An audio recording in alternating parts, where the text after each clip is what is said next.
Angie knew Leo knew the vice president, but hearing him say that VP Jang was coming to pick him up personally still felt absurd. The girl standing beside her was equally stunned, her brow furrowed as she sized Leo up.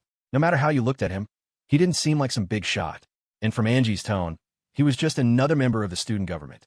Important enough for the university's vice president to come greet him at the door?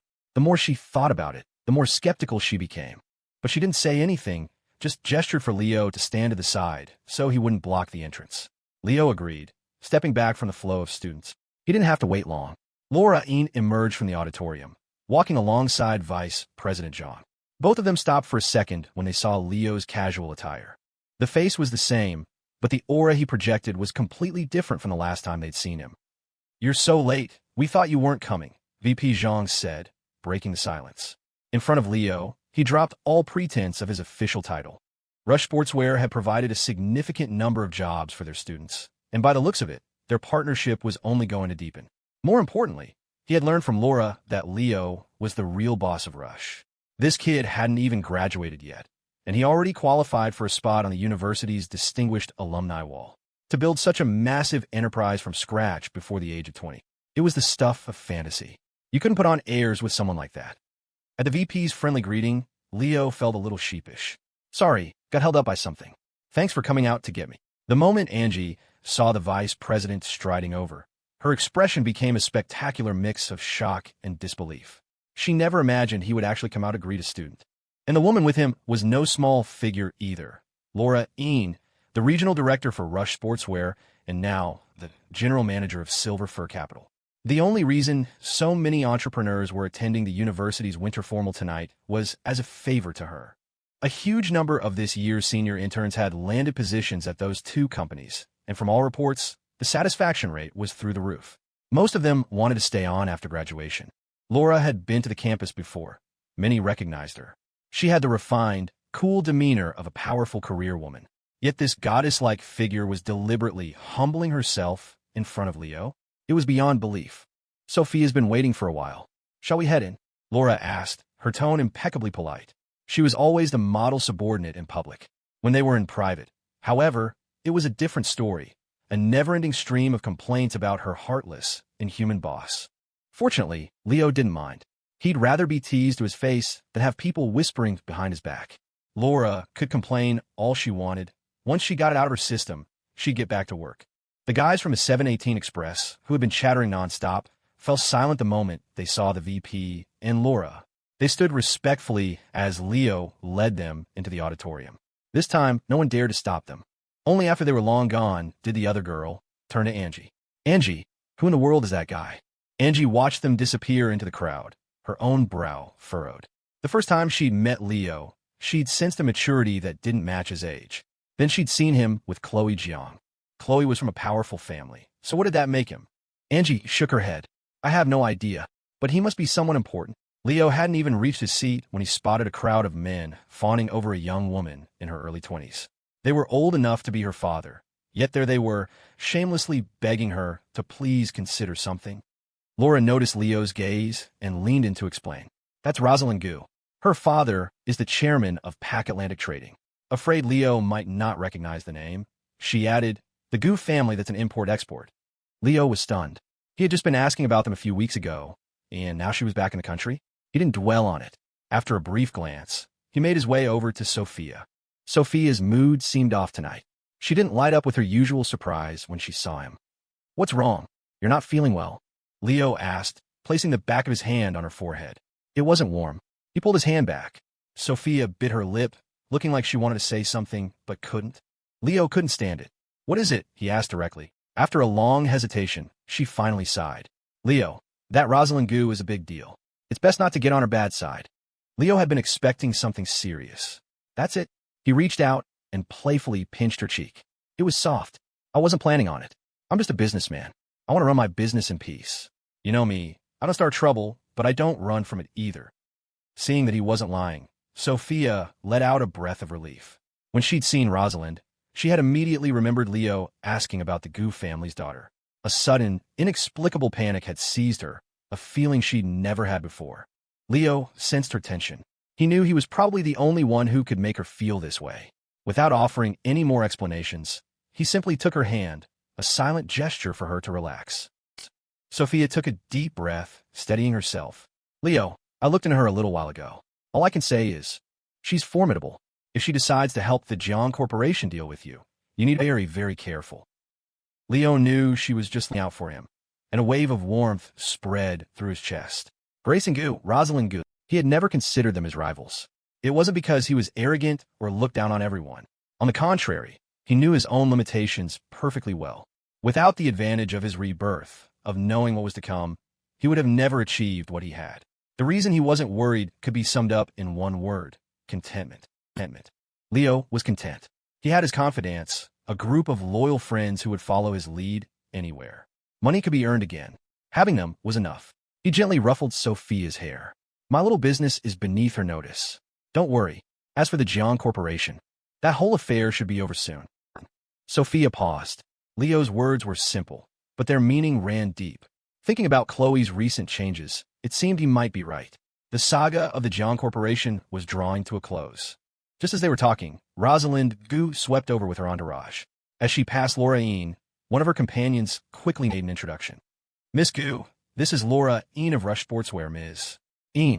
Rosalyn's eyes sparkled, and she presented a perfectly gracious and polite face to the world, showing none of the airs of a wealthy heiress. Ms.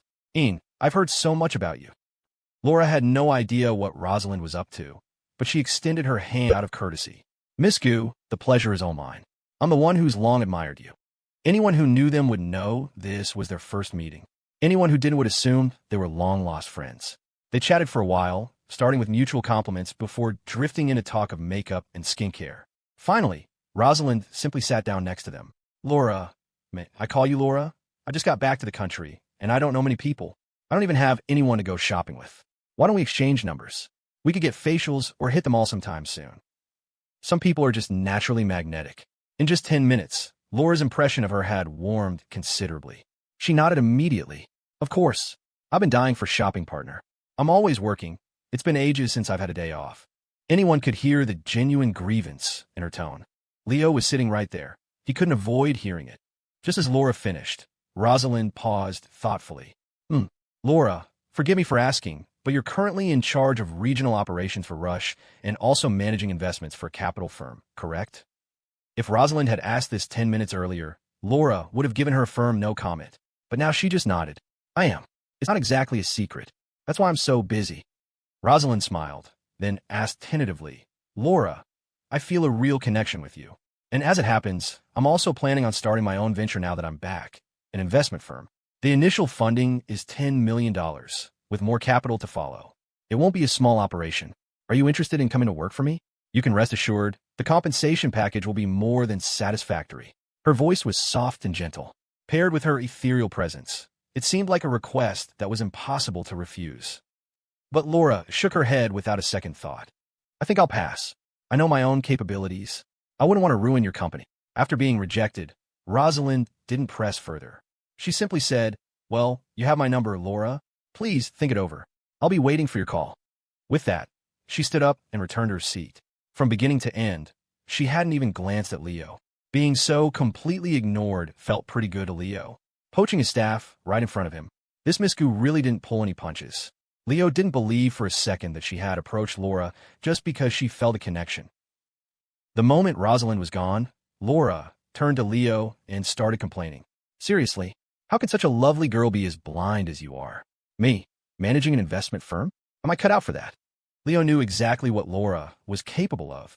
While he had set the direction for some of the key investments, she had unearthed plenty of gems on her own, all in future high-growth sectors, the kind that were guaranteed to be profitable. She was only saying this, putting herself down, to reassure him. In truth, even if she hadn't said a word, Leo was already reassured. Some people, once they get on your boat, can never get off. They just can't bring themselves to do it. Spike was like that, and so was Laura. Other companies might offer them a fortune, but as long as Leo was around, they wouldn't leave. Knowing this, Leo still teased her. Laura, that's a $10 million company. You're telling me you weren't the least bit tempted? Even Leo didn't have that kind of cash lying around. To some, it was a small goal, but to most, it was an impossible dream. Laura threw up her hands. Honestly, for a split second, I I was a little tempted. Good, Leo thought. He was tempted too. It's just that she hadn't even looked his way, hadn't even said hello. Leo refused to believe that Rosalyn didn't know he was the real owner of Rush and the investment firm. Was this her way of firing a warning shot? First it was that Rosalyn Goo, and now Rosalyn was getting involved. This was getting more and more interesting. He wondered how Jang would handle it. But that wasn't his problem. He had to take care of his own turf first. An idea struck him. He turned to Laura. Laura, if she really does ask you to go shopping, will you go? Seeing his serious expression, Laura instinctively shook her head. No. Before the word was even out of her mouth, Leo overruled her. I think you should go. Laura was completely bewildered. What is he getting at? Leo smiled. Go. Don't be afraid. It's not like she can kidnap you and sell you, right? Laura didn't know what he was plotting, but she nodded anyway. We'll see if she even calls. What if it was just polite talk? Leo didn't believe for a second it was just talk. It was only a matter of time. Laura then continued. What if I really was tempted and I left with her? What would you do then? He didn't answer her directly. Instead, he nudged Sophia. When she turned to face him, he said, if you ever get an idea like that, I'll have to break both your legs. Don't worry, I'll take care of you for the rest of your life. His words were terrifying. Sophia did her best to play along, putting on a look of mock horror. Oh, I'm so scared. I would never dare. Laura rolled her eyes. Leo was never serious about these things. She fell silent, settling in to wait for the show to begin. But just as it was about to start, Leo spoke again. His voice was low this time. Though he was looking at the stage, Laura knew he was talking to her. Everyone has the right to choose their own path. I never imagined people would willingly stay by my side to help me. It's easy to share wealth, but it's incredibly hard to share hardship. The ones who are still here now, they're important to me. Of course, I'd never stop someone from pursuing a better future. If you really find the right opportunity, you should take it. But whether it's a real opportunity or not, that's something you have to figure out for yourself. After he finished, Leo said no more. It made even Sophia a little nervous. Today's Leo was a little different from the man she knew. With so many people around, she couldn't ask. She pulled out her phone and typed a text message. Are you trying to convince Laura to leave? What if she actually does? Leo saw the message and winked at Sophia. I'm just talking. It's on her if she takes it seriously. If she really tried to leave, just watch me break her legs. Reading Leo's text, Sophia couldn't help but laugh out loud. That was more like it. For a second, she almost thought his personality had changed. She knew that many people at the university recognized Leo. To avoid causing him any unnecessary trouble, she sat quietly and watched the performances, making no extraneous movements. The host of the winter formal was Yuan again. She used to co-host with Chloe, but since Chloe couldn't make it, she was paired with another girl. The new host was pretty enough, but she lacked a certain presence and seemed a little nervous facing the VIPs in the audience. Fortunately, Yvonne was a natural and kept the show running smoothly. And now, Yvonne announced, we're going to randomly select one lucky guest to come on stage for a little game. Complete the task, and you'll win a lovely prize. Let's see who our lucky winner is. She pulled out a slip of paper and read the seat number written on it. And what a coincidence. It was Leo's. Leo had thought he would get through the night peacefully. He never expected to get roped into some interactive game segment. He thought about switching seats, but the spotlight operator instantly zeroed in on him. The moment the crowd saw it was Leo, a murmur turned into a roar. Is that Leo White? What's he doing in the guest section? If he's here, where's Chloe? I don't see her. And isn't that woman next to him Laura from Rush? Who's the other girl? She's gorgeous too. Gorgeous too. Leo looked up at Yvonne on stage. She was smiling sweetly at him, as if to say, this really is just a coincidence. There was no escape. Leo had no choice but to bite the bullet and head for the stage. Hello, what's your name? What's your major and year? Yvonne asked politely, as if she'd never met him before. Leo took the microphone and glanced at the crowd below. It was a cold winter night, with the temperature barely above freezing. On such a beautiful evening, the most sensible thing to do was lie in bed and play with your phone. Why was this massive crowd of people here? Weren't they cold? Grumbling internally, he answered Yvonne's question. Hi everyone, my name is Leo White. As soon as he spoke, the crowd erupted again, a mix of squeals and boos. The only reason he was this famous was because of Chloe. It wasn't his fault. Leo was notoriously low-key, but Chloe couldn't be. A girl with that much money and beauty was a rare sight. Everyone knew Chloe, and by extension, they knew the guy who was always with her. Yvonne's eyes crinkled into a smile. After Leo answered, she feigned surprise. Oh, so you're Leo White. I've heard so much about you. Leo had no interest in exchanging pleasantries. He rolled his eyes. To be admired by the great Yuan What an honor. How about we grab dinner tonight? The moment he got on stage, he had the feeling he'd been played. Hearing Yvonne's phony, simpering act, he had no desire to play along. He wasn't actually asking her out. He was just telling her to hurry up and cut the crap. He was still holding the microphone when he said it. The entire audience was stunned into silence. Leo White had some nerve. Most of the students thought he was Chloe's boyfriend. Her family had just run into trouble. And here he was, hitting on Yvonne? The boos grew louder. Fortunately, Leo had thick skin. He didn't care. Let them say what they wanted. He'd just ignore them. Yvonne was also taken aback by his invitation. Luckily, she was quick on her feet, her smile never faltering. Everyone expected her to make an excuse, but to their astonishment, she accepted immediately. Okay. The moment the word left her lips, the once raucous field fell silent. A second or two later, an even bigger wave of discussion exploded. No way, no way. She just said yes. I must be dreaming. I can't believe I'm dreaming that Leo is the main character. Leo hadn't expected her to be so direct, either. He quickly added, I was just kidding. You're not supposed to take it seriously. As their exchange grew more and more outrageous, the faculty advisor in charge of the event started to lose his nerve. He was backstage, frantically gesturing at Yvonne. That's enough. Yvonne realized she'd been played. She was a little angry, but couldn't show it. Maintaining her cool, breezy demeanor, she read the game rules from script. Randomly pop a balloon, find the paper slip inside, and complete the task written on it. Leo didn't care about the game. It was just a formality. He casually stomped on a balloon. Yvonne bent down, picked up the slip of paper, and showed it to the audience below. It was just for show. The paper was tiny, and no one could possibly read it. Leo was now certain she was in on it. Even the game felt like it had been set up in advance. Leo, the game is simple. You just need to find another female member of the audience to come on stage and perform a talent with you. It could be singing or something else. You have 1 minute to think about who you'll choose. After a pause, Yvonne added, of course, your chosen partner has the right to refuse. If you can't find a guest in time, you'll have to accept a punishment. Her voice was lovely. When it came to hosting, she was a professional, skilled at hyping up a crowd. With Chloe not here, the audience started to get rowdy, shouting that whoever Leo picked should refuse him. When Sophia heard the rules, her heart began to pound. This really seemed like it was aimed at Leo. Knowing his personality, he would definitely choose her. And once they were on stage together, if some malicious person connected it to his history with Chloe and started spreading rumors about him two-timing girls and playing with their emotions, it would be a massive PR crisis for Leo. Not only would his reputation be damaged, but so would Rush Sportswear and all his other companies. So what would Leo choose? Sophia hoped, just this once, that he would be rational. At least in this moment, he couldn't act on impulse. But Leo was, and always would be, Leo. Sophia knew what Leo would choose.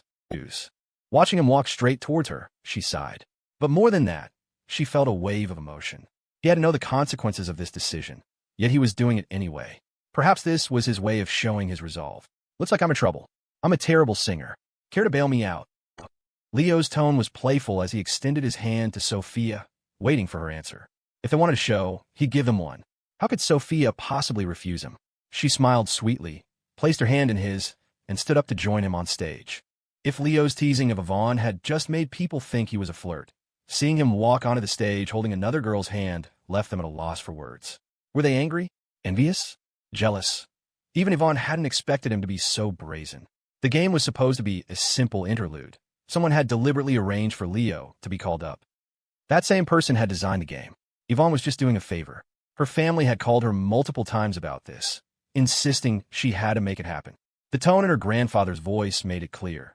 The person behind this was someone her family could not afford to offend. So, all Yvonne could do was offer a silent apology to Leo. As Leo and Sophia took the stage, reporters seemed to appear out of nowhere, their long-lens cameras flashing like a celebrity red carpet event. Leo was unfazed. Let them shoot. He kept a firm hold on Sophia's hand, refusing to let go. Leo couldn't sing, but Sophia was a professional. After she chose a song, the backstage crew quickly queued up the instrumental track. As the melody began, the stage lights dimmed. Sophia's voice was clear and ethereal. For Leo, it was a sound that could heal anything. If pride was never dashed by the cold, hard sea of reality, how would we know how hard we must strive to reach the distant shore? First Light. It was an inspiring song, one that resonated deeply with the audience.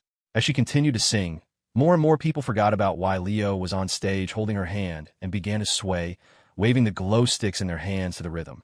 Sophia had her own reasons for choosing this song. At least, it left them some wiggle room. With a proper explanation, they could frame their relationship as just friends. That would be enough.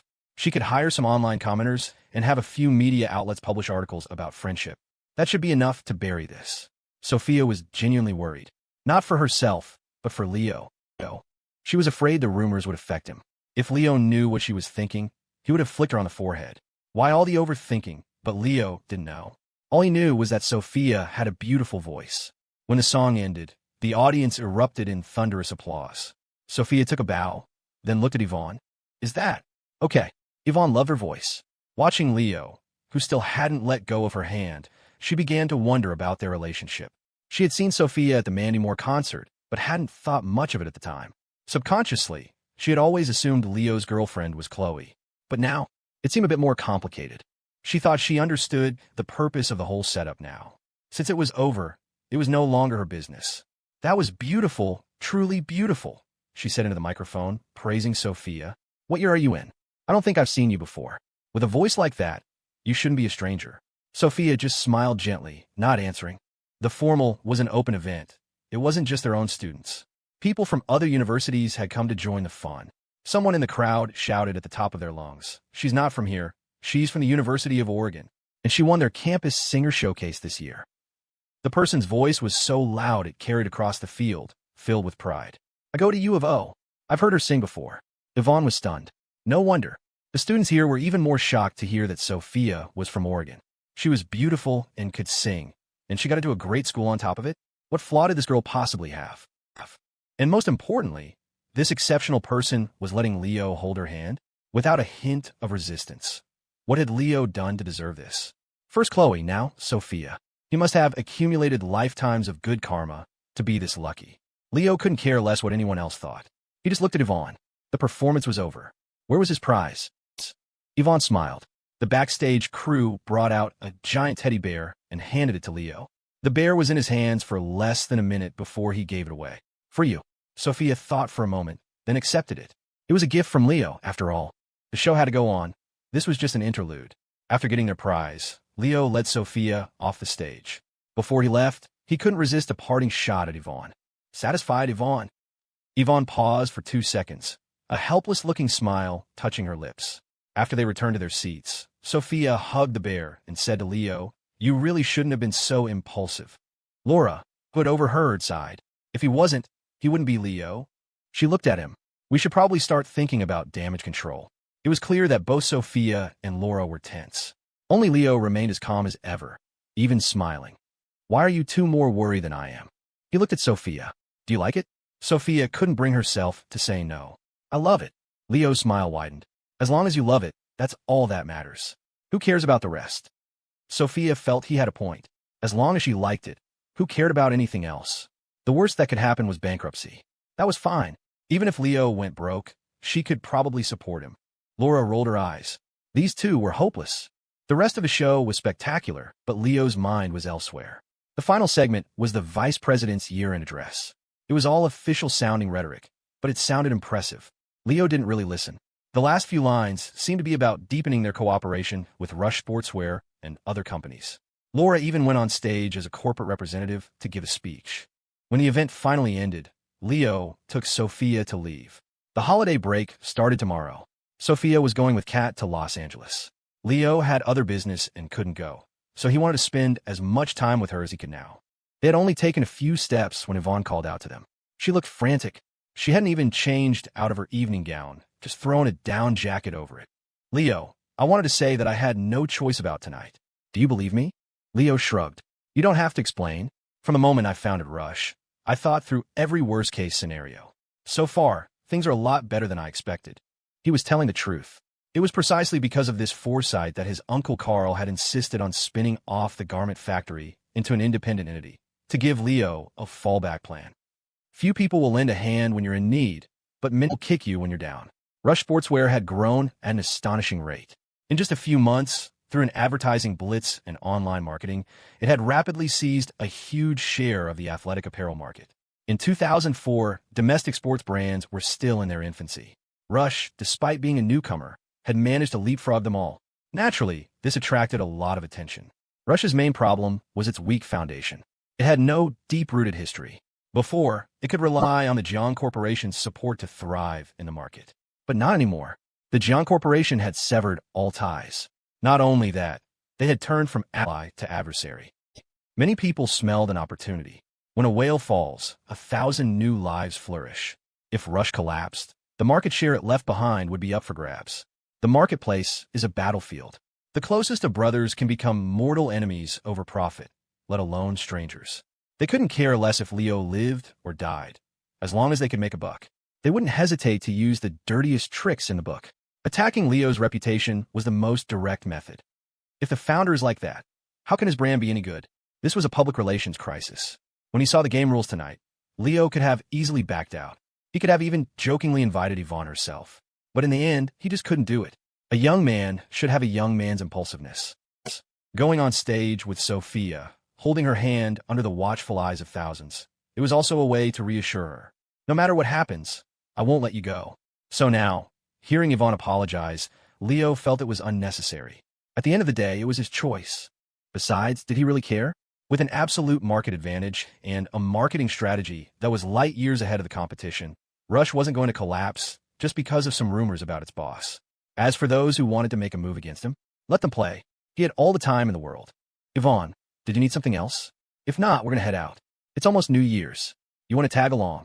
Leo's eyes narrowed into a slit as he looked at her with a half-smile.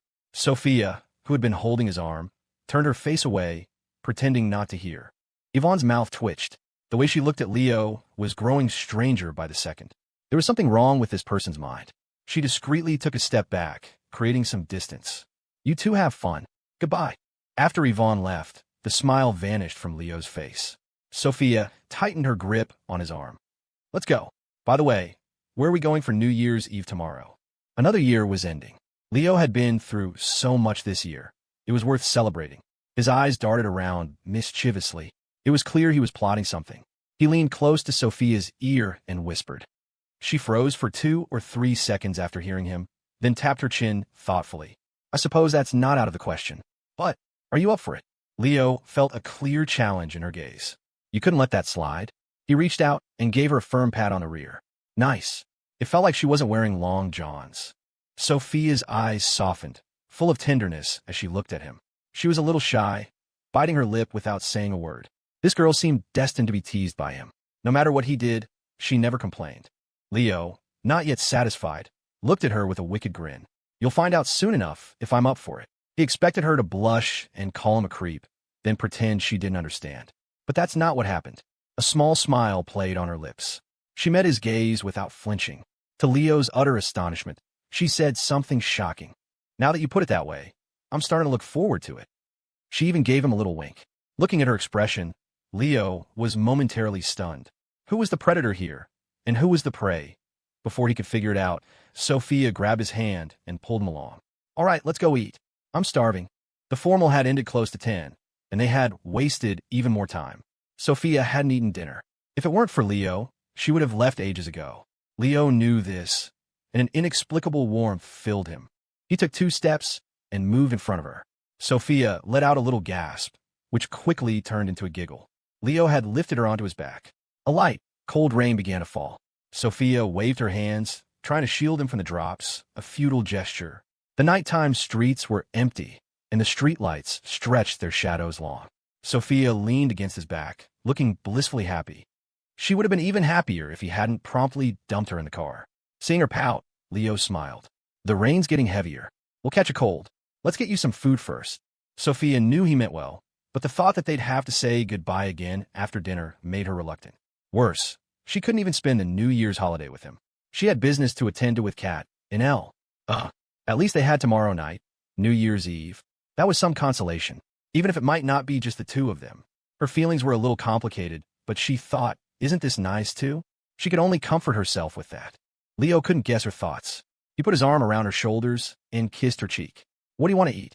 Hot pot, she answered decisively. A real Sichuan hot pot. Sophia loved spicy food, especially Sichuan style. But since Leo sometimes couldn't handle the heat, they didn't go often. Her suggestion tonight was a message. I'm annoyed. You better make it up to me. Leo's way of making it up to her was unique. Right in front of her, He called the hotel's front desk. "Hold a room for me tonight. I'll be there late." After hanging up, he looked back at Sophia, raising an eyebrow. "Hey, gorgeous. It's late. You can't go back. You scared?" Sophia burst out laughing, patting her chest dramatically. "Oh, big brother, I'm so scared." Leo rubbed his nose, looking chagrined. This was Sophia. She always knew how to pluck at his heartstrings. No more nonsense. He floored the gas pedal and sped towards the city center. The city of Riverbend was still aglow with neon lights. The hot pot restaurant was bustling, as if everyone was lamenting the swift passage of 2004. It felt like the year had just started, and now it was already over. While they were eating, Sophia's phone rang. She answered, said a few words, and hung up. "Leo, look at this." She handed her phone to him. It was a long text message. "The news is already online," she explained. Kat copied it and sent it to me. Leo glanced at it. It was from some obscure financial news site. The content was garbage, focusing on how Leo had deliberately pursued Chloe Jang to gain the support of the Jang Corporation for Russia's development. Then, as soon as the Jang Corporation ran into trouble, he immediately found a new flame. It was nasty. Sophia was visibly angry reading it. Ungrateful, shameless, despicable. They used every word in the book. It ended with an analysis of Russia's current business situation, claiming it was all a facade, an empty reputation built on celebrity endorsements to fleece customers. "Who do you think sent this?" Sophia asked, frowning. Leo shrugged. "Besides Jesse Jiang, I can't think of anyone else right now. He's the one who stands to gain the most if Russia runs into a market crisis." But he deliberately paused. Sophia blanched a piece of tripe for him and popped in his mouth. "But what?" Leo smiled, chewing. "If everyone thinks it's him, then it's probably not him. Maybe there's a third company entering the field." For some reason, Leo suddenly thought of Rosalyn Goo. She told Laura she was starting an investment company. What projects was she investing in? The Goo family was a major player. They wouldn't be messing around with small-time ventures. Sophia fell into deep thought.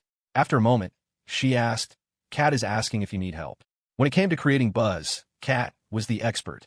How to manage public opinion, how to stage a reversal, how to build a persona. That was her bread and butter. "Not for now," Leo said, continuing to eat.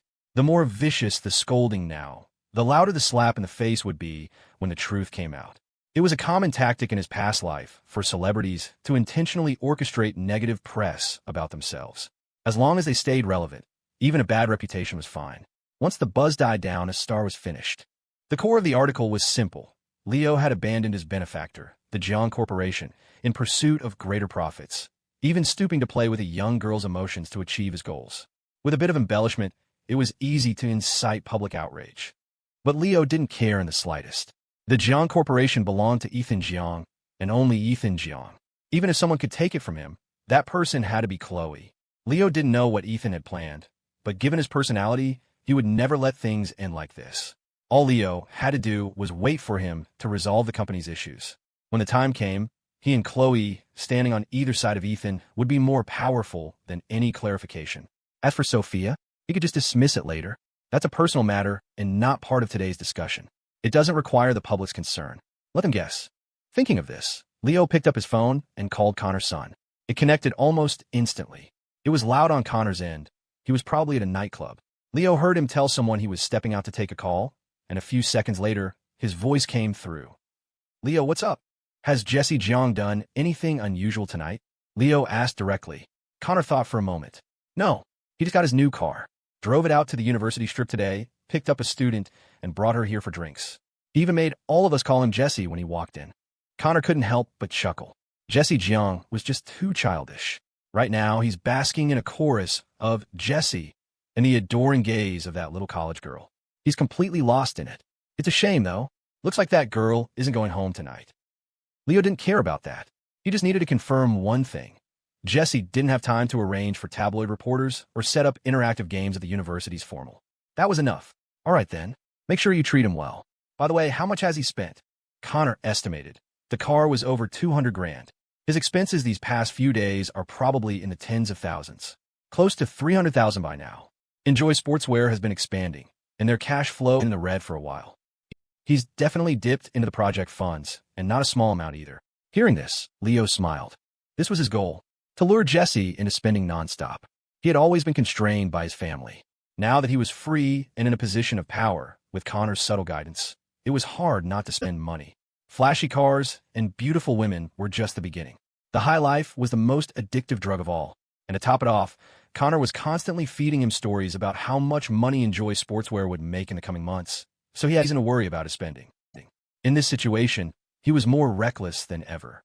It really proved the old saying, if a person suddenly acquires wealth beyond their capabilities, it might not be a good thing for them. Once you get used to luxury cars, beautiful women, and being surrounded by an entourage, returning to a normal life is a shock most people can't handle. It's not about never having it. It's about having it and then losing it. Leo had never considered Jesse an opponent. The ones he paid attention to were Richard Chien and Vivian Chien. Though he had only met them a few times, he could tell they were not simple characters. One could live with someone they didn't love for decades, just for company shares. The other would stop at nothing to achieve their goals. People like that were terrifying.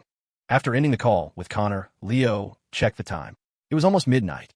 Only a few tables were left in the hot pot restaurant. It had quieted down considerably. Leo didn't want to keep the staff from closing up. He turned to Sophia. You fool. Sophia wiped her mouth and nodded. Yep. Leo, can we go to Louisiana for hot pot sometime? It was clear she loved it, or she wouldn't have suggested it. Other people talked about going to Louisiana to see the bayous or visit New Orleans. All she seemed to think about was food. Seeing Leo staring at her, she blinked. What? Is there grease on my mouth? Leo shook his head. No. He sighed softly. You eat so much. I really can't go bankrupt. I wouldn't be able to afford you. You have to support me even if you can't afford it. Or, I could support you. A real man would never bow down to the powerful for a mere pittance. Leo rejected the idea without a second thought, looking at Sophia in mock horror. Don't tell me you want me to do your laundry, cook your meals, and wash your dishes every day. Sophia's smile froze. She covered her face with her hand and sighed in exasperation. She shot him a look, her lips pouting as she said with a complex expression, Fine, if you don't want to, forget it. It was clear she was a little hurt. Leo wasn't about to let her feel sad. He immediately wrapped an arm around her shoulders, pulling her into an embrace. Before she could react, he gently kissed her lips.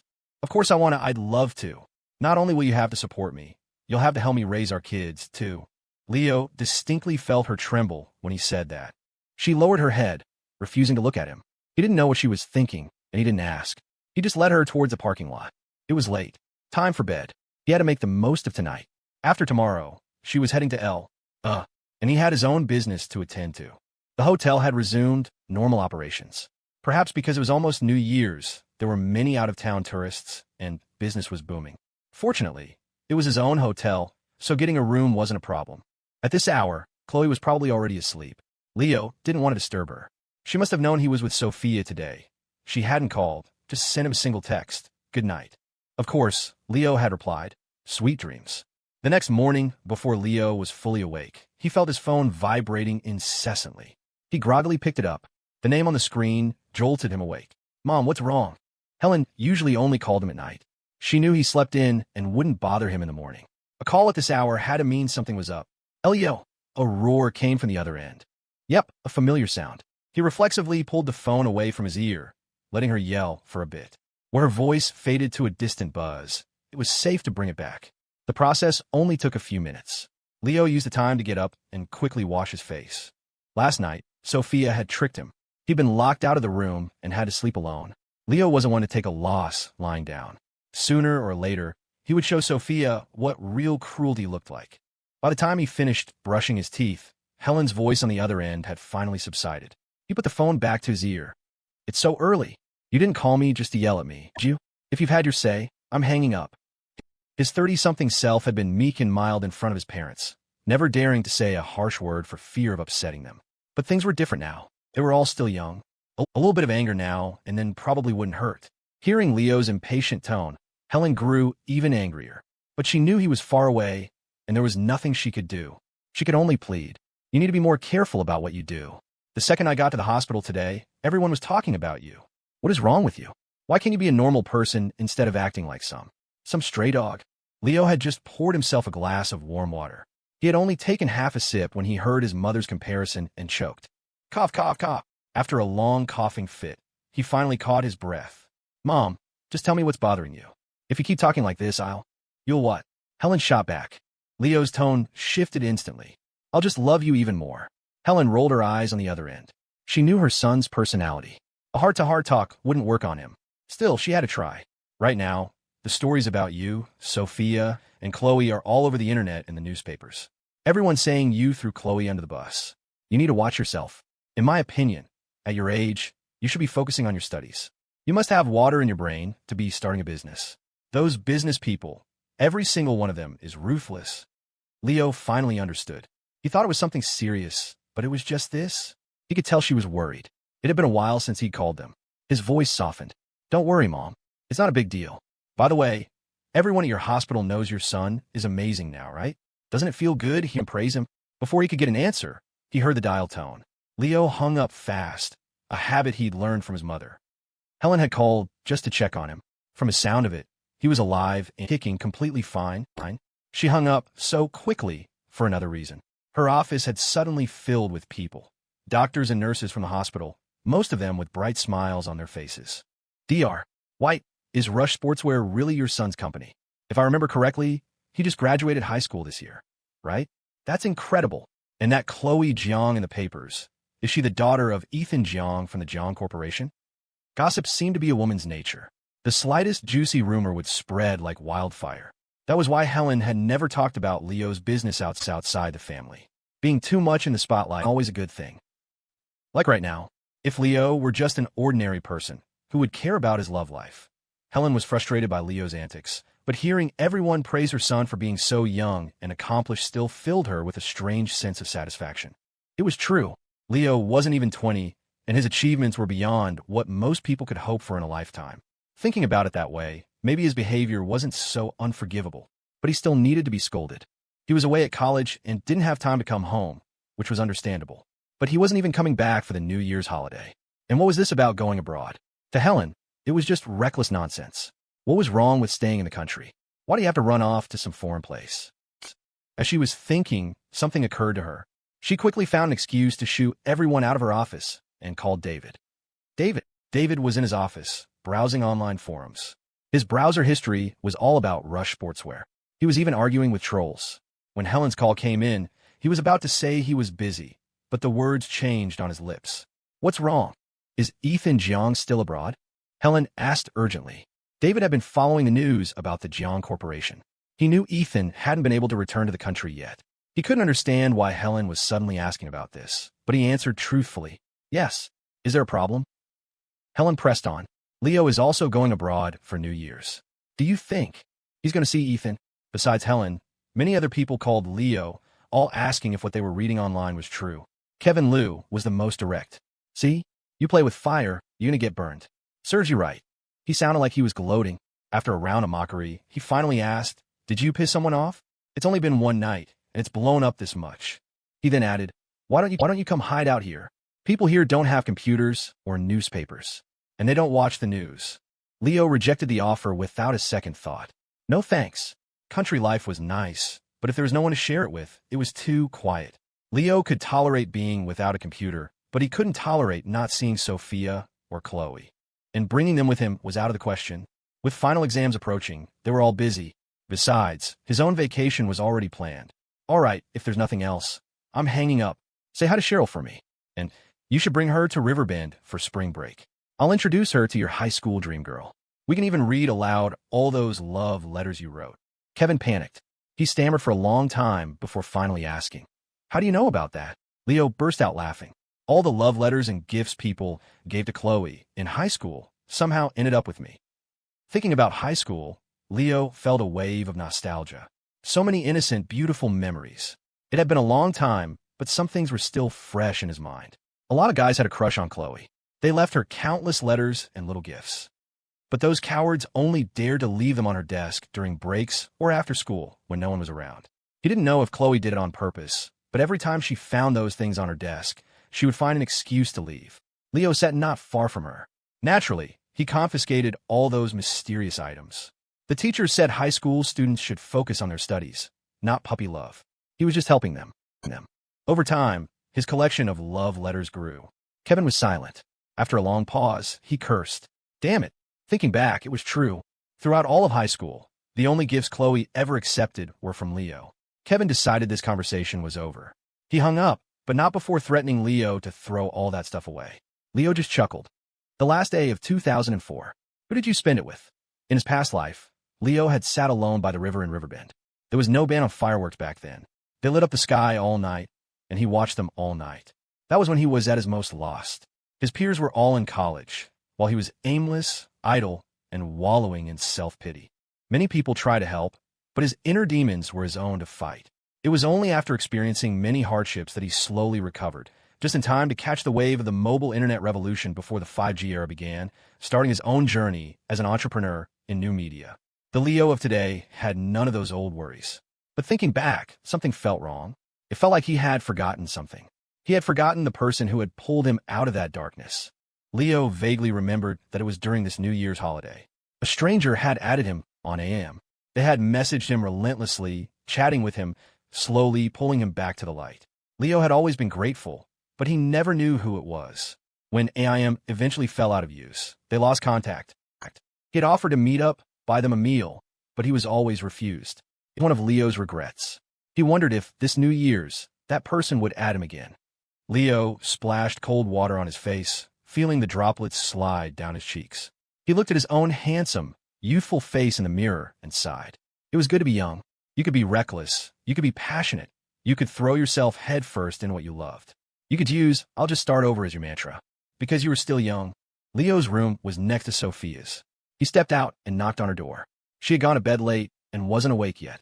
She groggily peered through the peephole and, seeing it was Leo, opened the door. The moment she did, she remembered something and woke up instantly. She tried to shut the door, but it was too late. The second it was open, Leo had already pushed his way in. "Huh, think you can run?" Last night, Leo had gone into the room with Sophia, but as they were chatting, he had started to get handsy. Sophia, giggling, had told him the door was making a strange noise and kept insisting he go check it. Leo, unable to refuse, had actually gone. He opened and closed the door, but found nothing wrong. He was about to say she must have been hearing things when he felt a foot connect with his rear. He stumbled and was kicked right out of the room. Before he could even react, he heard the door slam shut with a thud.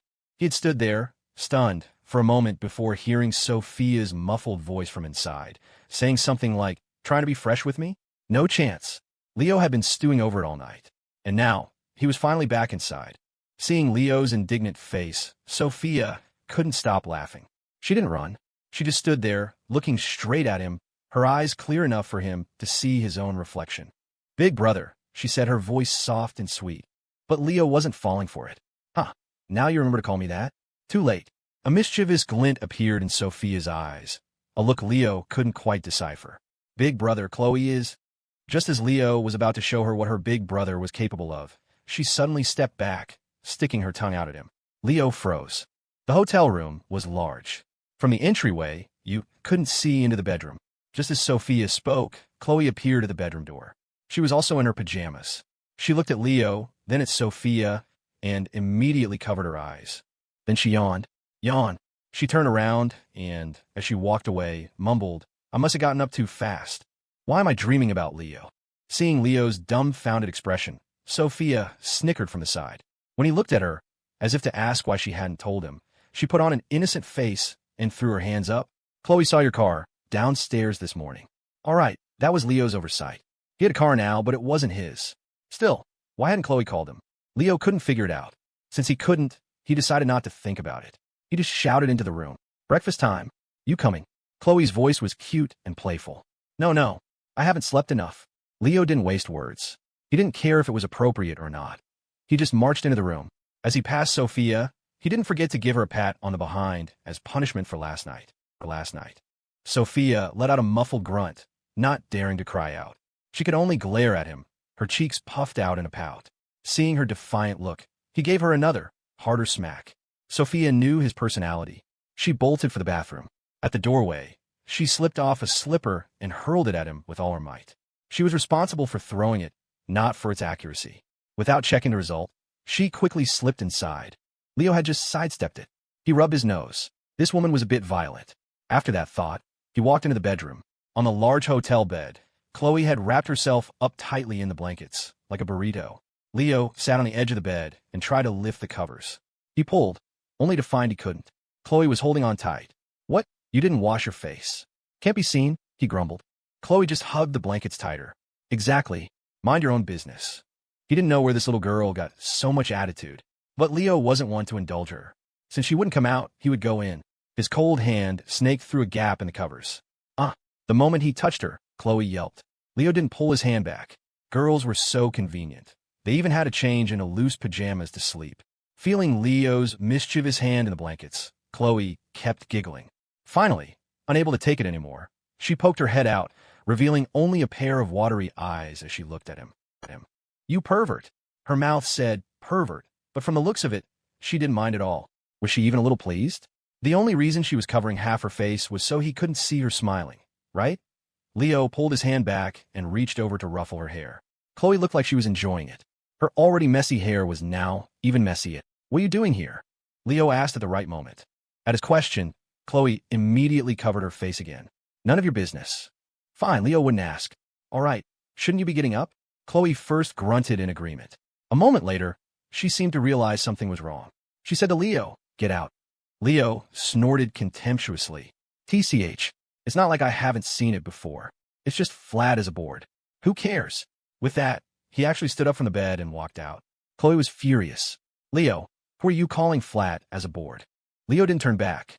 Whoever the shoe fits. By now, Sophia had finished getting ready. She stood tentatively at the door, not coming in. When Leo approached, she instinctively took a small step back. She was a little scared. When Leo got handsy, he always aimed for the most embarrassing places. It would be fine if it were just the two of them, but there were 3 people here. Seeing her timid look, Leo sighed. This was going to be a long road. When Sophia saw he wasn't going to do anything, she relaxed slightly. She cautiously walked to his side and whispered, Chloe probably saw the news online this morning. Then she saw your car outside the hotel. She wanted to check on you, but was afraid of bothering you, so she called me. Leo's eyes narrowed into a slit. He looked at Sophia with a half-smile. So, that's your excuse for sleeping in the same bed. Sophia burst out laughing. Meeting his gaze, she winked playfully and said in a voice only they could hear, What do you think? Should we leave a spot for you in the middle? Leo was completely floored. It felt like he was dreaming. Really? You do that? Of course not. Sophia suddenly raised her voice, trying hard not to laugh. You can have that in your dreams. Leo didn't argue. He just stared at her, a cold smile in his heart. Say whatever you want now. We'll see what happens later. Seeing him staring blankly, Sophia leaned in. You're not plotting something evil, are you? Of course, Leo wouldn't admit it. He shook his head, just thinking about what to have for lunch. Sophia didn't believe him for a second. While they were talking, Chloe emerged fully dressed. When she saw Leo's eyes on her, perhaps to prove she wasn't flat as a board, she subtly stuck her chest out. Maybe there was a little something there. She didn't greet them. She just walked past them and into the bathroom. Sophia fell silent. The previous topic had been too much of a gift to Leo. She didn't want to corrupt Chloe's ears. What if she couldn't refuse? The thought made her glare at Leo again. Now Leo was completely baffled. Chloe knew people were waiting for her, so she was quick this time. Normally, she would have put on some light makeup, but not today. Before, she might have sought some comfort in her appearance, but now, she had no desire to. What are we eating? After she came out, she ignored Leo and took Sophia's hand. It was as if Leo was the third wheel. Leo didn't like being ignored. He went over to make his presence known, wedging himself between them and forcing them apart. He slung an arm around each of them. Let's go. I'm treating you to a feast. He had done this before, but they had always struggled, probably worried about being seen. This time, however, they were surprisingly quiet. No one said a word. So quiet that even Leo was surprised. What's wrong? Not hungry. Chloe acted as if she hadn't heard him. She just muttered to herself, Sophia was right. Some people just need a good smack. Leo was not happy to hear that. He pulled his hands back. Chloe, don't let her be a bad influence on you. You're so cute, just the way you are. Even though she knew he was just flattering her, sometimes lies were the sweetest things to hear. Sophia couldn't take it anymore. She cut in. I have to go to the lab for an experiment today. I can't join you. Leo wanted to persuade her to stay, but Sophia didn't give him a chance to speak. I've been working on this experiment for half a semester.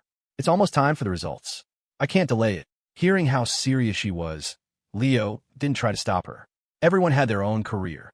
Besides, Sophia had said it herself. She was waiting for him to go bankrupt so she could support him. You didn't find fools like that every day. When you did, you had to cherish them. And you definitely couldn't be a roadblock on their path to success. All right, bye. Go do your thing, he said cheerfully.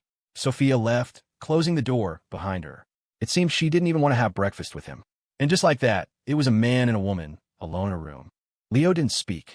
Chloe didn't either. Then, someone's stomach rumbled loudly.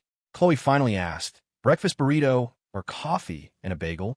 Leo paused, then answered, can I have both? About a big appetite. Chloe rolled her eyes at him. You wish. You're not just good-looking, you've got some beautiful dreams, too. She didn't dwell on the topic, just pushed him towards the door. Inside the hotel, the heating kept them warm. Outside, they would have to rely on their own grit. There was no snow like up north, no way to throw water in the air and watch it freeze. It was a few degrees above freezing, with a light rain and a wind that cut straight to the bone. Leo regretted not bringing a scarf. That thing was a lifesaver. Once they were outside, Leo could clearly sense Chloe's mood was low today. He wisely kept quiet, just walking silently beside her. Finally, Chloe spoke first. Leo, let's spend New Year's Eve together tonight, okay? She had always spent New Year's Eve at home. This was her first time away. The problem was, she didn't know what home was anymore. Riverbend? That felt like just a house now. Her mother was busy restructuring the Jang Corporation. More than half of the men she used to politely call uncle were stripped of their power, replaced by her mother's people, most of them with the surname Chien. And from the looks of it, things weren't going well. Chloe had seen the 2004 financial reports for the company. They were the worst in years. Not only was there no growth, but many projects were operating at a loss. It seemed her father had seen this coming. He had made preparations in advance. The few profitable projects had all been transferred to her. Thinking of her father, a pang of sorrow hit Chloe. It had been so long since she'd heard from him. She didn't know how he was doing. Now, the only person who could spend New Year's with her seemed to be Leo. Please spend it with me. Chloe stopped walking and looked at him, her eyes filled with a silent plea. At a time like this, Leo couldn't say no. He nodded without hesitation. Of course. Who else would I spend it with? Chloe wanted to say Sophia's name, but she held her tongue. What if Leo really did leave her to go find Sophia? Chloe was terrified. In just a few short days, she had seen so much of humanity's ugly side. It felt like besides Leo, there was no one left she could trust. She leaned heavily against him. Thank you. Chloe didn't dare to imagine what would have happened to her after all this if it weren't for Leo. It was so good to have him. If only she was the only one he had, that would be even better. But she knew that was probably impossible now. There might have been a chance once, but that was in the past. The once confident and strong-willed Chloe Jiang, only in front of Leo, could be so humble.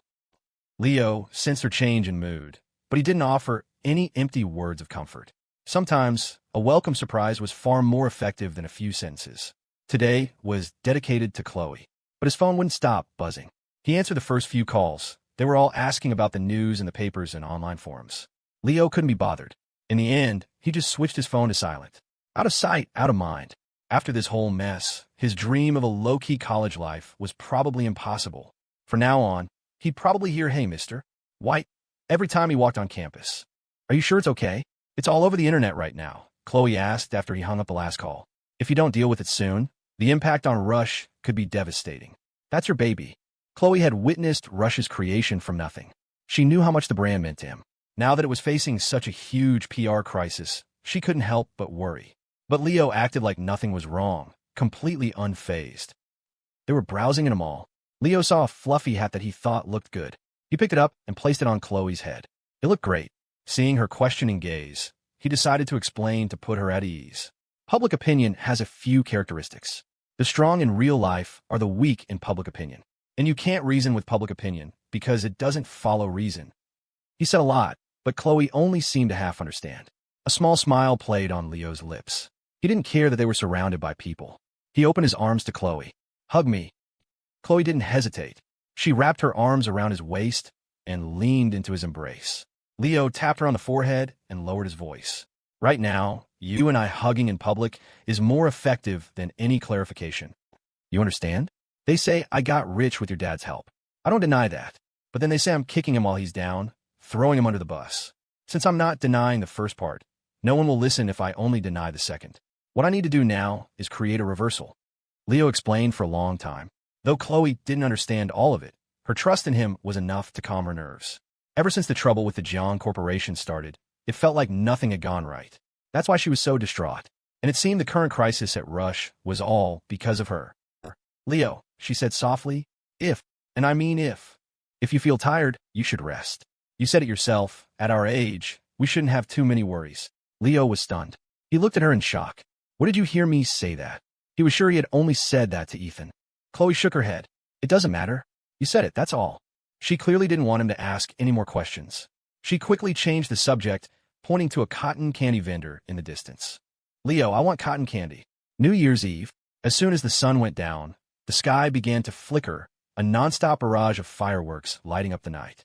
On the hotel's rooftop garden, Leo was fiddling with a large barbecue grill, while Sophia and Chloe skewered vegetables together nearby.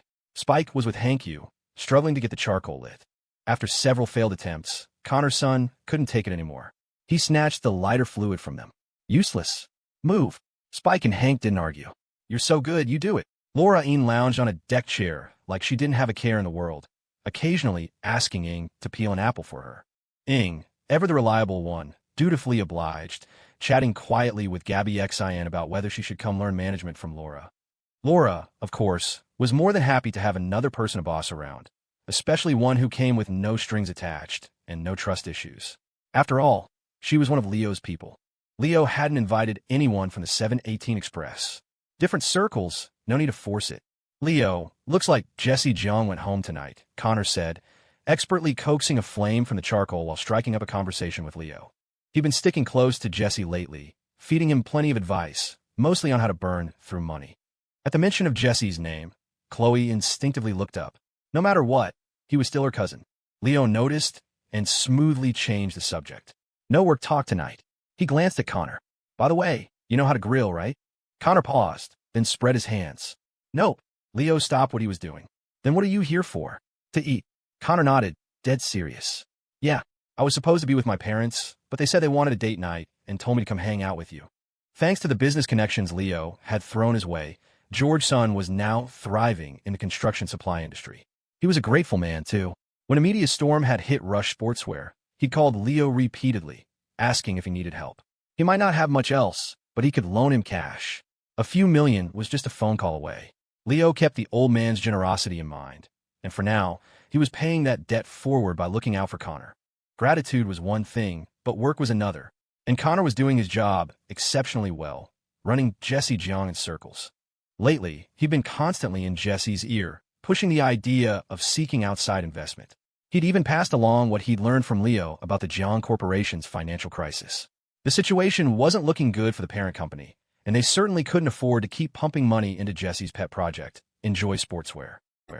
Jesse had sensed this himself, but he'd kept it bottled up. After hearing Connor bring it up again and again, the idea had started to take root, though he still had his reservations. Connor's job was to eliminate those doubts. Leo's goal was simple. When Jesse was most desperate for cash, Leo would appear as an angel investor and sign him to a performance-based contract. If Jesse couldn't meet the targets, he'd have to either pay up or hand over equity and Enjoy. This was why Leo was letting the negative press about Rush run its course. The scandal had further battered an already struggling market. Amidst the chaos, Enjoy Sportswear, by shamelessly slinging mud at Rush, had managed to climb to the top and rack up impressive sales figures. This success was the very thing fueling Jesse's reckless spending and blind expansion. If Leo acted now and turned Rush's situation around, Enjoy's growth would be stifled. And if Jesse suddenly got a clear head and decided to play the long game, that would ruin everything. In the American market, a monopoly was never welcome. You needed a competitor. It was good for both sides. And if one didn't exist, you had to create it yourself. Leo had pushed Sophia and Hollywood to start their own business together, repaying an old favor. But he had a hidden motive in that, too. With Sophia and Holly working together, success was practically guaranteed. He'd already paved the way for them. It was a gift for Sophia. And if Sophia was getting a gift, Chloe couldn't be left out. Enjoy Sportswear. That was what Leo planned to give her. He couldn't be the CEO of two rival companies. Besides, at the end of the day, Enjoy was still a subsidiary of the Jang Corporation. Even if Ethan Jang couldn't manage it now, he'd never let an outsider take control. If Leo tried to force the issue, Jesse would rather burn the whole thing to the ground than let him win. Bankruptcy and a black mark on his credit report would be a small price to pay for spite. But Chloe, she wasn't an outsider. She would be a much more acceptable option. Leo hadn't told anyone about this plan. That's why they were all so worried about him, afraid he might do something rash. Everyone gathered here tonight had come with the same purpose, to support him. He was, after all, their anchor. Finished with his task, Leo glanced around. Without him even realizing it, his little team had slowly grown. Other people had their legendary crews, their inner circles. What did he have? Before he could come up with a name, his phone rang. "Where are you guys? You're outside the main entrance, right?" It was Kevin Liu. The kid from the sticks had finally made it out of the mountains for the new year. Leo had decided it was time to show him the big city. After confirming Kevin was at the hotel, Leo continued. "Go find the concierge at the main entrance and tell them you're looking for their boss." Kevin was bewildered. He thought he must have misheard. "What did you say?" "I said, go tell the nice lady at the concierge desk that you're looking for her boss." Leo repeated. To Kevin, this sounded like a practical joke. He was getting annoyed. "Stop messing around. Just tell me where you are. If you don't, I'm taking Cheryl and Nina and heading back." Leo had the phone on speaker. He'd walked over to Sophia and Chloe, intending to help with the skewers, and they'd overheard Kevin's frustrated voice. Sophia initially thought Leo was just teasing Kevin and was about to stay out of it. But when she heard that Cheryl and Nina were with him, she couldn't resist. "Kevin, we're on the hotel rooftop," she said into the phone. "Just talk to the woman at the front desk. She'll bring you up." Hearing Sophia's voice, Kevin paused. Then a moment later, he replied, "Okay." Leo might mess with him, but Sophia wouldn't. She wasn't that kind of person. Hearing the dial tone, Leo shot Sophia a look. "You're no fun." Sophia covered her mouth, stifling a giggle. "Cheryl's here." Listening to them talk in riddles, Chloe blinked in confusion. "Who's Cheryl?" "Kevin's special friend," Sophia answered immediately. The moment the words were out, she realized her mistake. Before Chloe could process it, she quickly made an excuse. "You know what? I need to use the restroom. You guys carry on." Before the sentence was even finished, she was gone. Leo tried to make a break for it too, but Chloe's voice stopped him cold. "Don't you move." Her voice was so playfully fierce that even people nearby reflexively glanced over. They quickly looked away when Leo glared at them. "Leo, how does Sophia know that Cheryl person?" Chloe asked. Her eyes narrowed into a smile that looked as cold as the winter air. "Ask her. How would I know?" Leo decided to play dumb, plopping down on the chair next to her. He ignored everyone else and draped his arm over her shoulder. "Hey, I'll tell you a secret." Seeing his serious expression, Chloe's curiosity was piqued. "What secret?" "A lot of guys wrote you love letters in high school," Leo said. Chloe's brow furrowed slightly. "Why are you telling me this?" "Kevin Liu wrote you one, too," Leo added with a wicked grin. At first, Chloe had thought it was something important. Hearing this, she lost interest. "I never saw it," she said flatly. Leo burst out laughing. "Aren't you curious why you never saw them?" Chloe sighed, putting down a skewer of sliced lotus root and looking at him. "I know why. You had them." She glanced at him with a knowing, half-smiling expression. "There were probably a lot of them, right?" Leo fell silent. But Chloe continued, "You don't really think I was completely clueless, do you? If I didn't let you, do you think you could have ever taken them?" Leo nodded seriously. "Good point." He scooted closer, his tone turning light and flirtatious. "So, you were into him even back then, huh?" Chloe turned her face away, a pretty blush rising on her cheeks, as if refusing to answer. But Leo was relentless. He placed his hand on her waist, and though it was through a thick down jacket, she tensed up. Still, she played stubborn. "No, of course not." Leo could see right through her. Those were good times. Since she wouldn't admit it, he decided to let it go. He sighed dramatically, pretending to be heartbroken, and stood up from the chair. Without another word, he trudged miserably toward the elevator. Seeing him like that, Chloe felt an inexplicable pang of panic. "Leo." He turned back, his tone grumpy. "What? Come here." Chloe beckoned with her finger. There were too many people around. She was too embarrassed to say certain things out loud. Leo fought back a smile, forcing his face into a pained expression as he walked back to her. She motioned for him to lean down, and he obliged, feeling the warm puffs of her breath against his ear. He was so close he could almost feel her lips. Ouch! He thought she was going to whisper something sweet and embarrassing, like how she'd had a secret crush on him for 3 years. Instead of words, he got a sharp nip on his earlobe. After biting him, Chloe was completely unapologetic. "Your mouth was twitching just now. It must have been hard holding back that laugh, right?" Leo clutched his ear, not bothering to argue. He shot her one last glare and really left this time, not looking back. Just as he reached the elevator, the doors opened, and Kevin Liu and his small party emerged. Leo ignored Kevin and opened his arms directly to Nina. "Nina, come here, give me a hug." Nina was dressed in a new, pretty outfit, her face clean and free of a runny nose. She'd filled out since Leo had last seen her. Malnutrition had probably given her a sallow complexion before, but now she looked healthy and rosy. She still remembered Leo and wasn't shy at all, stretching out her little arms for him to pick her up. "Cheryl, you should stay for a few days," Leo said. Cheryl was wearing a red wool coat, her hair falling naturally down her back. She was holding 2 large bags. "I can't. There's still a lot to do back home. I'll probably have to head back tomorrow." She was clearly a little nervous and reserved. Just then, the front desk attendant who had brought them up called out to Leo, "Mr. White, I'll be heading down now. Feel free to call the front desk if you need anything." Her voice was soft and respectful. After Leo nodded, she quietly departed. Kevin couldn't hold it in any longer.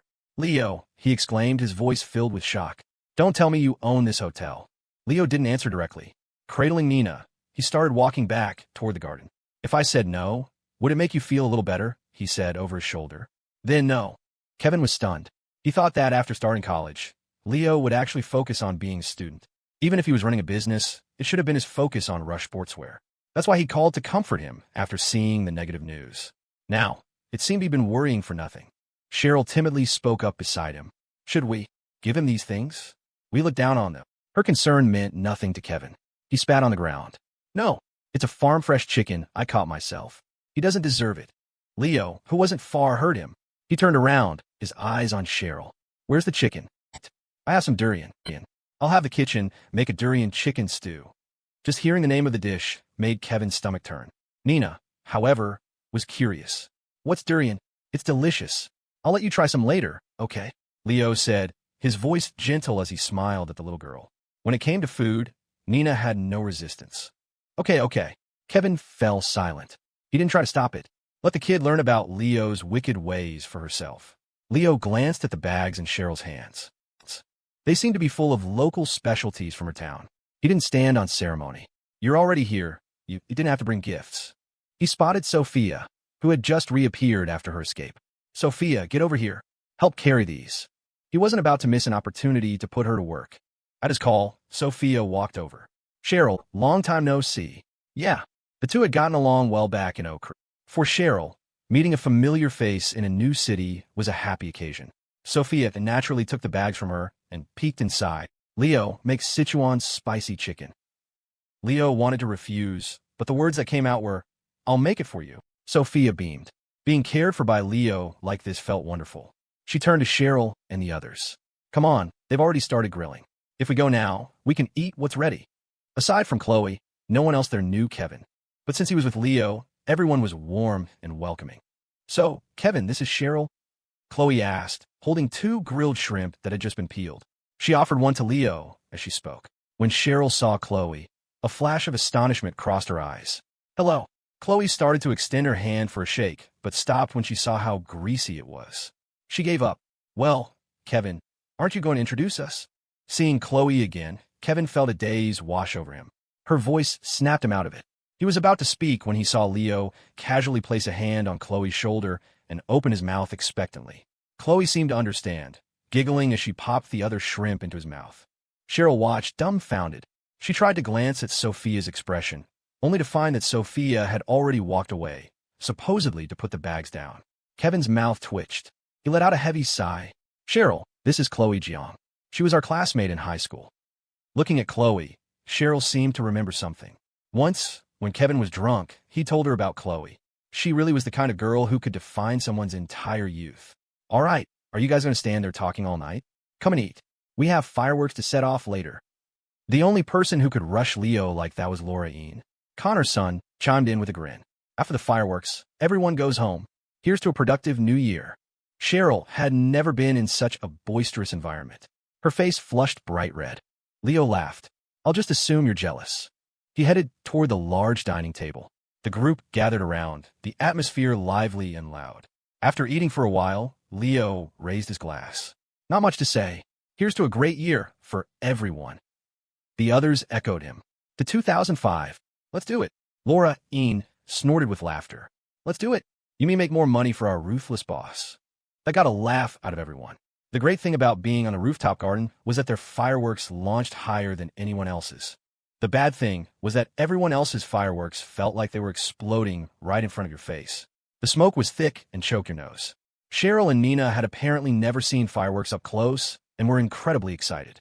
Kevin watched them playing happily with Sophia and Chloe and couldn't help but smile. "Thanks," he said suddenly, turning to Leo. The unexpected gratitude surprised Leo for a moment. He didn't deny it. "You're right. You should thank me." If it weren't for Leo, Kevin would never have had the chance to meet Cheryl.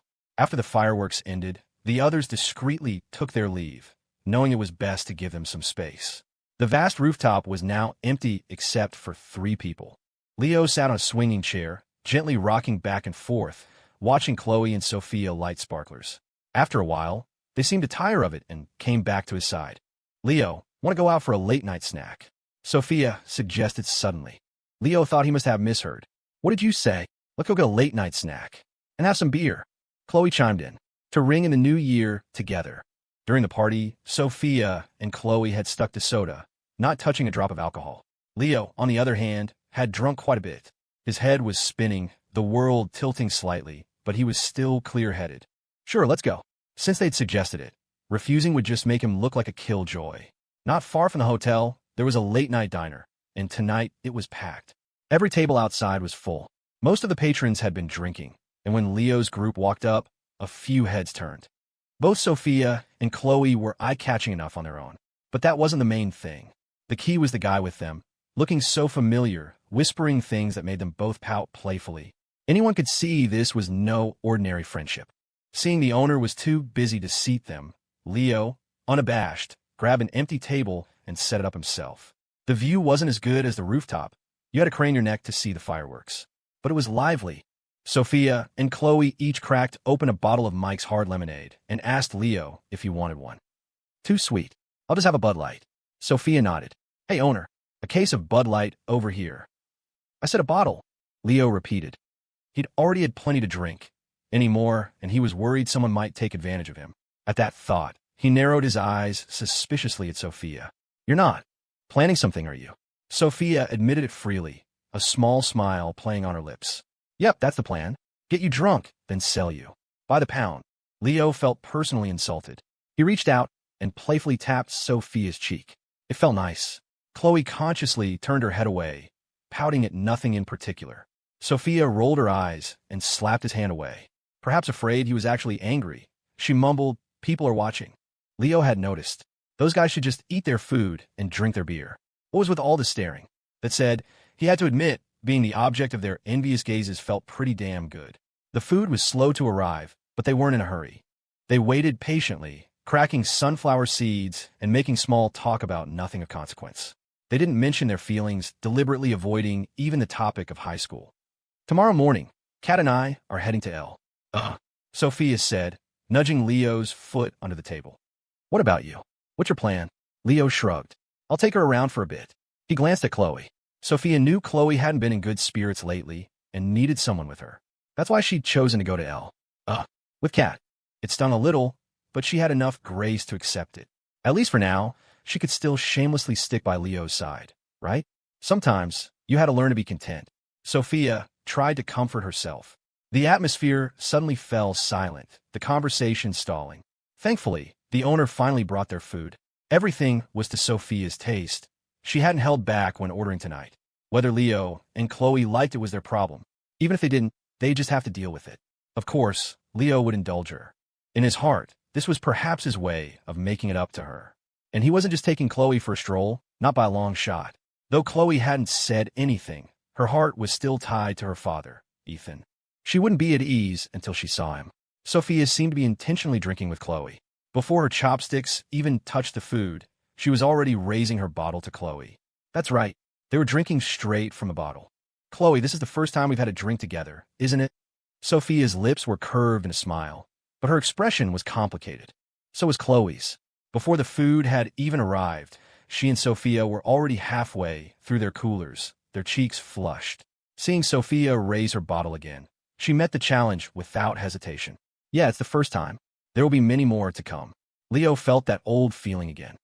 When the two of them were together, he was the third wheel. Sophia and Chloe kept drinking, their boldness fueled by Leo's presence. If they got drunk, so what? Leo was there. That's what they were both thinking. Leo kept his head down, eating his food and staying out of it, until some oblivious guy walked up to their table, glass in hand. "Hey man, mind if I join you for a drink? By the way, which one is your girlfriend?" By now, both Sophia and Chloe had had a lot to drink. The coolers weren't strong, but neither of them were drinkers. They were pretty much at their limit. At the man's question, they both froze. They didn't look at him, but you could feel their attention shift. They wanted to hear how Leo would answer. Leo had just eaten something that got stuck in his teeth and was working it out with a toothpick. He stopped, the toothpick dangling from his lips. This kind of question didn't need an answer. He simply placed one hand on each of their shoulders. He was about to apply a little pressure to pull them closer, but he didn't even have to. Maybe they were dizzy from the alcohol, but as if on cue, a weight settled on each of his shoulders. Nice. Not just the guy who'd come over, but everyone else who had been watching was stunned. Some were even rubbing their eyes, thinking they were drunk and seeing things. The man finally walked away in a huff, muttering as he went, "That guy. What an animal."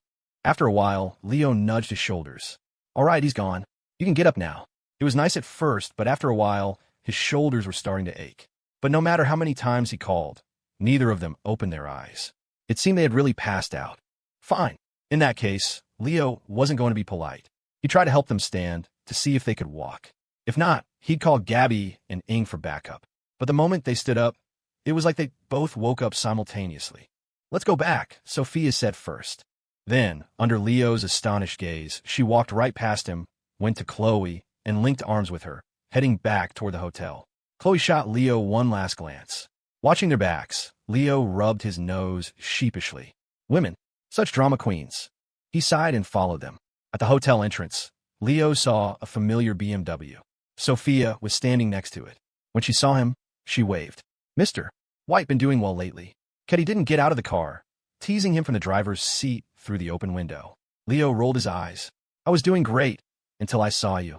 Tonight, they'd all had a little to drink. Leo had even thought that, while nothing major might happen, it was at least a good start. He hadn't expected He to show up. Hearing her teasing, he was naturally annoyed. Kat paid no mind to the resentment in his voice, just chuckled. "Can't be helped. I'm just following orders. I have to take Sophia with me tonight." She then turned her questioning gaze back to Leo. "By the way, things aren't looking too good for Rush Sportswear. If you have a solution, you should use it soon. If you don't, should we announce a temporary suspension of our partnership?"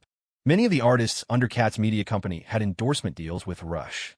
Now that Rush's reputation was in trouble, those artists were also taking a hit. If Rush didn't belong to Leo, Kat would have unilaterally suspended all cooperation the day the negative news broke. The contract allowed for it. It wouldn't even be a breach. When a brand has a crisis, the artist can terminate the contract. Likewise, if an artist gets into trouble, the brand can do the same and even demand compensation. Leo thought for a moment. "Wait until after New Year's," he told her. "I'll see how things are progressing." Kat nodded in agreement. "Fine, but just so we're clear, after New Year's, you have to give me a definitive answer. Our industry is extremely sensitive to public opinion." Leo understood. The fact that Kat had waited this long was already a huge favor. Seeing Leo's silent agreement, Kat called out to Sophia. "All right, Sophia, say goodbye to your little boyfriend. Your mother's waiting for you." At the words "little boyfriend," Leo's brow twitched. This cat really didn't know how to talk. Sophia, however, burst out laughing. She didn't deny it. She just waved at Leo, said nothing, and got into the car, closing the door behind her. As Kat drove away, Sophia leaned back against the seat, watching the retreating streetlights blur outside the window. "Kat," she said softly, her voice thick with emotion, "I love him so much. So much." Kat sighed. After a long moment, she finally said, "Silly girl, there's no right or wrong in love. The only one who could be wrong is him." Sophia fell silent. He wasn't wrong either. If she had just been a little more forward in high school, maybe things wouldn't be like this now. Having had a few drinks, Sophia's mind was wandering, but her thoughts were all of the past. She didn't dare think about the future. After Kat's car disappeared around the corner, Leo finally looked away. Chloe came over and linked her arm through his, pressing close. She had always been dependent on him, and, after drinking, even more so. "Leo, I'm here." Leo turned, meeting her gaze. Chloe broke into a smile. She stood on her toes and pecked his cheek. Then, she ran off toward the hotel. At the elevator, she waited for the doors to open and called back to him. "Hurry up." Whether it was the alcohol or something else, Chloe's face was exceptionally red tonight. Back in her room, Chloe went into the shower. Before she did, she shot him a warning. But it was just words. If Leo really wanted to look, there wasn't much she could do. She'd already led the wolf into her den. Leo solemnly promised he wasn't that kind of person. Seeing his earnest face, Chloe felt she should be happy. So why wasn't she? With a huff, she slammed the bathroom door shut. Leo had no idea what she was angry about. He lay down on the sofa, and a wave of drowsiness washed over him. He closed his eyes and drifted off. He didn't know how much time had passed, but he felt someone pushing him. He opened his eyes. One of his arms was draped over Chloe's shoulder, and she was struggling to lift him. "What are you doing?" Leo's sudden voice startled her. "You're awake." Chloe caught her breath. "You'll catch a cold on the sofa." Leo shook his head, feeling groggy. His arm was still on her shoulder. Chloe grunted under the weight, but didn't say anything or try to stop him. Her face was flushed crimson. Leo stopped teasing her and pulled his arm back, then went straight into the bathroom. He reeked of alcohol. He couldn't sleep without showering. When he came out, he placed his hand on her cheek. Feeling the dampness of tears, any other impulse he might have had vanished. Things would happen when they were meant to happen. "Let's just sleep," Leo said, pulling her into an embrace. Chloe's body trembled slightly. She thought she had made him unhappy. "Actually, we can." Before she could finish, Leo pressed a finger to her lips. "I'm going to have your father hand you to me himself." A warmth spread through Chloe's chest. She burrowed deeper into his embrace and fell asleep. The next morning, Leo was sleeping soundly when a tickling sensation on his nose made him sneeze. He opened his eyes. Chloe was already awake, her long eyelashes fluttering as she stared at him. She had been tickling his nose with the ends of her hair. Seeing he was awake, she stopped, looking at him with a pitiful expression that could melt any heart. Leo had been about to indulge in a bit of morning grumpiness, but seeing her like that, he decided against it. A woman needed to be coddled. He affectionately stroked the bridge of her nose with his finger, then picked up his phone. It was only 7. The sky outside was still dark. "Want to sleep a little longer?" Leo suggested. Chloe immediately shook her head. "No." "Then get up." "No to that, too." Chloe pouted, her refusal firm. Now Leo was confused. "Then what do you want?" "Hold me." Leo was more than happy to oblige that request. He pulled her into his arms, holding her a little tighter. Chloe loved the feeling, resting her head on his chest, lost in thought. After a few moments of quiet affection, Chloe asked softly, "Leo, you promised me last night. You can't leave me." Though they hadn't taken the final step, for Chloe, everything that mattered had already been done. She had chosen Leo. That's why she was so timid now, terrified he would abandon her. Leo patted her back with one hand while taking her other hand in his. "I can't get rid of you anyway, so why would I want to? It's just—" Leo deliberately paused. She knew he was teasing her, but Chloe's heart still skipped a beat. "Just what?" She looked up at him, her eyes misty and slightly swollen. It seemed she hadn't slept well. Leo gently wiped the tear stains from the corners of her eyes, then leaned in, his lips close to her ear, just that there's still room for improvement. A blush quickly spread across Chloe's cheeks. Already mortified, she was now being teased. She immediately pulled the covers over her head. She couldn't face him. She stayed hidden for so long that Leo worried she might suffocate. He yanked the blanket off, leaving her with nowhere to hide. "Hey!" Without her cover, Chloe panicked. Leo sighed in appreciation. Though he always joked about it, she was actually quite nice. But he knew not to push it. If he gave her a complex now, it would be difficult next time. He pulled his hands back and got out of bed himself. Chloe was a little angry. Seeing her adorable pout, Leo couldn't help but smile. "What I mean is, you have to be responsible for me. After all, I'm not so pure anymore." Seeing him act all innocent after taking advantage of her, Chloe grabbed a pillow and threw it at him. "I'm fine. I'll be responsible. What's the big deal? From now on, you're my man." Chloe was great at everything, except she had no strength. The pillow flew with all the force of a falling leaf. Leo caught it effortlessly. Hearing her declare her ownership, he didn't argue. He took the pillow back to the bed. "Wear your clean clothes. We need to get ready to go." But seeing that Leo seemed completely uninterested, not even sparing her an extra glance, she stopped caring. She even puffed out her chest a little. Leo caught the small movement and had to suppress a laugh. He got up, went to the closet, and pulled out her clothes. When he brought them over, Chloe held out her arms without any hesitation. The meaning was clear. "You dress me." This was a first, wasn't it? Just as Leo leaned his head on her shoulder to help, Chloe got mischievous. She leaned in and gave his neck a long, hard suck. The mark was a deep, vivid red. "All right, go get ready. We're leaving after." Leo wiped the saliva from his neck with a tissue and urged her on. Chloe acted as if she hadn't heard him, just kept staring at him. Leo turned around, a puzzled look on his face. What's wrong? Chloe pouted. You used a wrong name. Leo blinked. He thought for a moment, then tried, Chloe? She still shook her head. Nope, that's not it. Leo pondered for another moment. Meeting her expectant gaze, he said teasingly, Babe, time to get up. Let's go. Chloe's eyes curved into a smile. Okay, right now. Chloe was like a little girl, needing to be coaxed and pampered. She was still just a girl, after all. Last night had been a huge shock for her. She had never imagined being so close to Leo at this age. She had even been prepared for everything. Thinking of this, her gaze on Leo grew even sweeter. Leo, he really did have his own way of spoiling her. He was always teasing her, but thinking back, he'd never once made her truly angry. After getting ready, Leo started to tidy up, throwing away what needed to be thrown away and gathering what needed to be washed.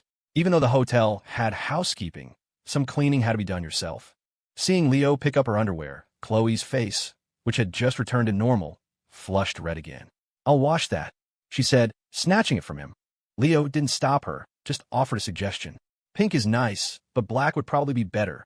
Chloe quickly covered her ears, pretending she couldn't understand him. I'm not listening, not listening. Leo chuckled. After last night, Chloe was noticeably more attached to Leo. Everywhere they went, she held his arm tightly, as if afraid she might lose him. When Leo asked if she was going to follow him to the men's room, her answer stunned him. If I could, I would. I told you, you're my man. Of course I have to keep a close eye on you. You're a hot commodity. Leo was curious. Oh yeah? Tell me how. Chloe pouted and looked away. You don't need to know about that. She suddenly became serious. Jerk. There can't be any others. Leo's steps faltered. Before he answered, he could feel Chloe's tension. Her hand, tucked in his coat pocket, was slick with sweat. There won't be, Leo said. Chloe let out a long, relieved breath. Okay, perhaps for her, this was the absolute limit of what she could accept. Leo, he really was a jerk. Thinking this, Chloe felt a pang of regret. If she had just said yes to him back then, would she have been the only one? It was after she had rejected him that Sophia had appeared. That afternoon, when they'd had dinner with Mr. Schultz, that must have been the beginning for them. If she had been his girlfriend then, would that afternoon have even happened? An ache spread through Chloe's heart. She couldn't find an answer. Chloe followed Leo all the way to the parking garage, where Spike was already waiting. Seeing Leo arrive, he opened the car door for them. Leo, everything's been arranged. I spoke with Laura. Until you get back, Rush will just maintain the current pace. Leo had full confidence in Spike and Laura. I'm leaving things here to you guys then. Don't worry, Spike assured him. Listening to their conversation, Chloe was confused. Leo, are we going to be gone for a long time? Leo shook his head. Just a couple of days. When we get back, you'll be about ready to go back to school. Ever since Ethan Zhang's trouble started, it wasn't just the reporters sniffing around. Vivian Qian and her crowd had also been keeping a close eye on Chloe. It wasn't safe for her at school, so Leo had set her up in the hotel. Ethan had agreed. Until things were handled, Chloe was to stay out of the public eye. Hearing Leo's words, Chloe felt a thrill of joy. Was she finally going back to a normal life? But then she felt something was off. It hit her, and she looked at Leo in shock. Are we going abroad? Yeah. At this point, Leo saw no reason to hide it. He hadn't told her before, partly to surprise her, and partly because he was worried she might accidentally let it slip. Even if she didn't say anything explicit, her emotions would have been a dead giveaway. Vivian and the others had been calling her constantly, pretending to be concerned, but all they wanted were her shares. Ethan had played that masterfully, completely outmaneuvering Vivian. He must have known her intentions were impure long before. As soon as Chloe turned 18, he transferred shares of several subsidiary companies to her name. Back then, he had absolute control of the Jang Corporation, so it was easy. Vivian didn't even know. The way he did it was brilliant, something even Leo admired. First, he had Chloe establish a small investment firm. Then, that firm invested in the companies he intended to transfer, thereby shifting ownership. It cost a fortune in taxes, but it was legally airtight and couldn't be classified as transferring marital assets. That's why Vivian was left house after the divorce. Her only option was to pressure Chloe to transfer the shares, which meant that Chloe, right now, was a true heiress. She wasn't involved in management, but she held absolute power. If she didn't agree, not even Ethan could take the shares back. But Leo just treated this as an interesting sideshow. He couldn't really become a gold digger, could he? Babe, Leo said, calling out to Chloe. Spike, in the driver's seat, heard him and thought he'd misheard. He choked on his spit and started coughing. Chloe also took a moment to register the name, then smiled sweetly. Yes. Leo put his arm around her shoulder, pulling her closer. You have to work hard and make lots of money.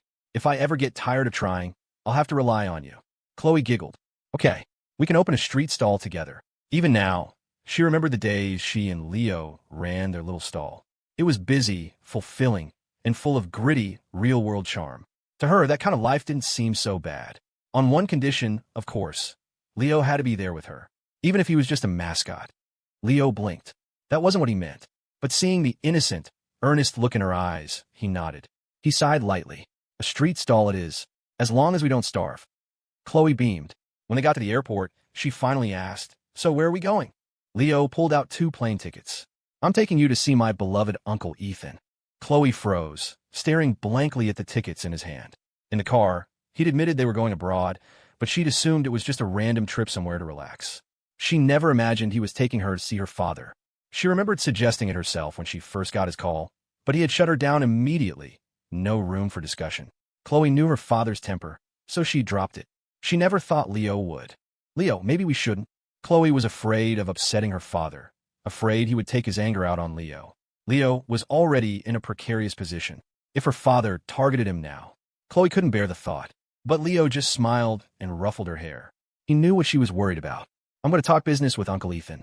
I'm just bringing you along for the ride. He already agreed. At that, Chloe's face lit up. Really? Of course it's real. Leo smiled. All those long conversations with Ethan, all this preparation, it was all for this one expression on Chloe's face. Don't worry. If all goes well, Uncle Ethan will be coming back with us. After getting off the plane in Geneva, Leo and Chloe had barely walked into the arrivals hall when they saw Faye waiting for them. Worried they might miss her, she was holding up a large sign with Leo White written on it in English. It was hard to miss. Faye! Chloe walked up excitedly, affectionately linking her arm with Faye's. Seeing Chloe, Faye smiled warmly. Let's go. I'll take you to get something to eat first. But Chloe immediately refused.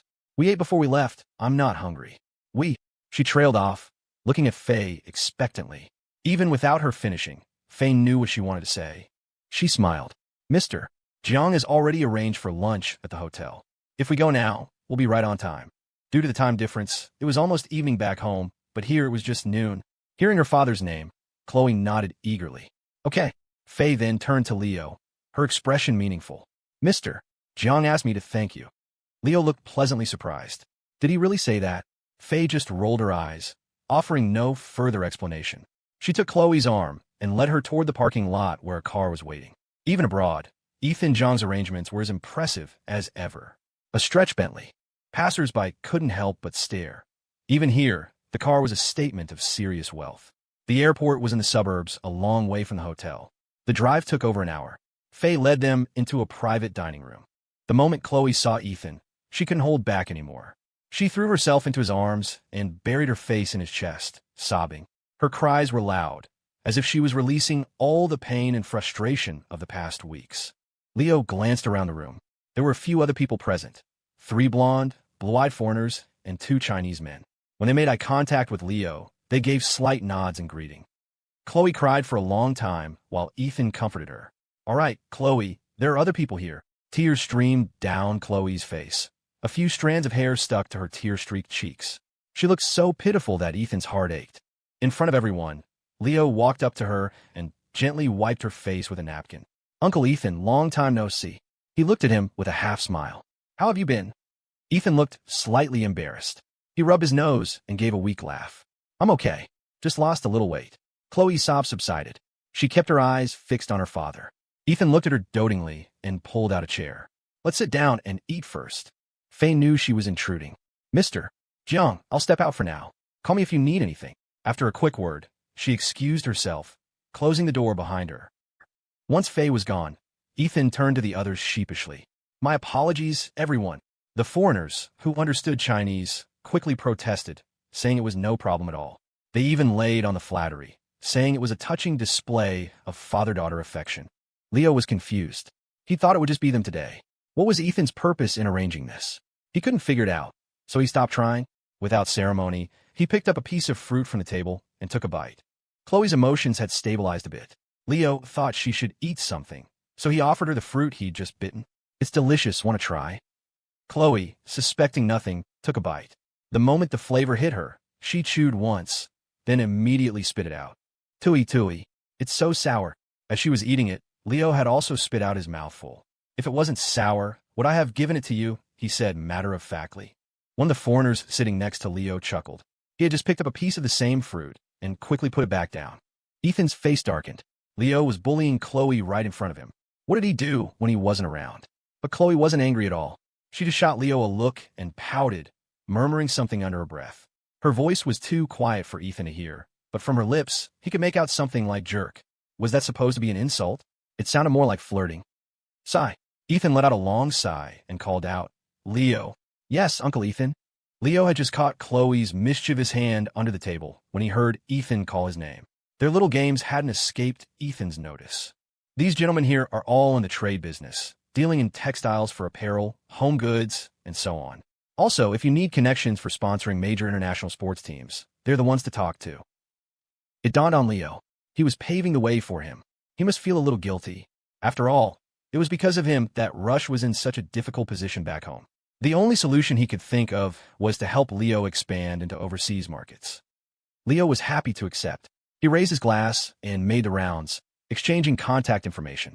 He could tell they all held Ethan in high regard. After seeing his intimate behavior with Chloe, they became even more polite to him. They probably thought he was Ethan's chosen son-in-law. Leo was perfectly fine with them thinking that.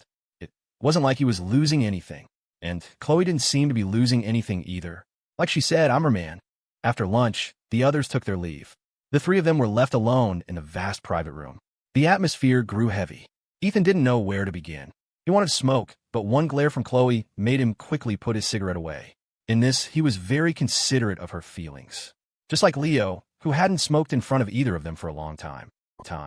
Leo, if the domestic market doesn't work out, then just let it go. Ethan didn't know how to talk to Chloe, so he started with Leo. But Leo just shrugged, leaning back in his chair. Uncle Ethan, I can't give up on the domestic market. The current problem isn't a problem at all. The only reason I haven't solved it is because I have other plans. Leo didn't mind telling Ethan his thoughts. After all, it was something that would benefit Chloe, so he'd be happy to help. Hearing Leo's plan, Ethan was stunned. Before he could react, Chloe spoke up first. You mean you want to build Rush and Enjoy into a competitive relationship, like Adidas and Nike? On the surface, they're bitter rivals, but in reality, they have the same boss. Leo shook his head, flatly denying it. You're half right. The two companies can't have the same boss. One is mine, and the other is yours. Chloe bit her lip, her expression a mix of emotion. She was touched, but also worried. She didn't want Leo to take such a risk for her. His plan was essentially backing Jesse Jang into a corner. When he finally realized what was happening, there was no telling what he might do. She was about to try and talk him out of it, but Ethan spoke first. Chloe, go find Faye and ask her to bring my teacup in. Chloe knew he was just trying to send her away, but she nodded anyway. Before she left, she patted Leo's thigh and shot a meaningful look at her father. Ethan was taken aback by her stare. The man who ruled the business world was actually feeling a little intimidated. After Chloe left, Ethan finally took out a cigarette. He tossed one to Leo. Does Chloe know that it was those people who were behind that incident back then? Though he didn't say it explicitly, Leo knew what he was talking about. The incident after the college entrance exams when Chloe had been drugged. Leo shook his head. Some things are better left unknown to her. Ethan let out a long breath. He felt the same way. He continued. In your opinion, is there any hope left for the Jang Corporation? It was strange, but Ethan actually wanted to hear Leo's opinion. It wasn't so much that he had been outmaneuvered and lost half the company, but rather that he had actively given it away. The Jang Corporation's debt ratio was sky high. After several blows from the Hanlon Group, its cash flow was in crisis. The cost of taking down Hanlon had been enormous. For a real estate company, a broken cash flow was the beginning of the end. Unfinished projects, abandoned sites. The Jang Corporation was now a hollow shell. Ethan had foreseen this and made preparations.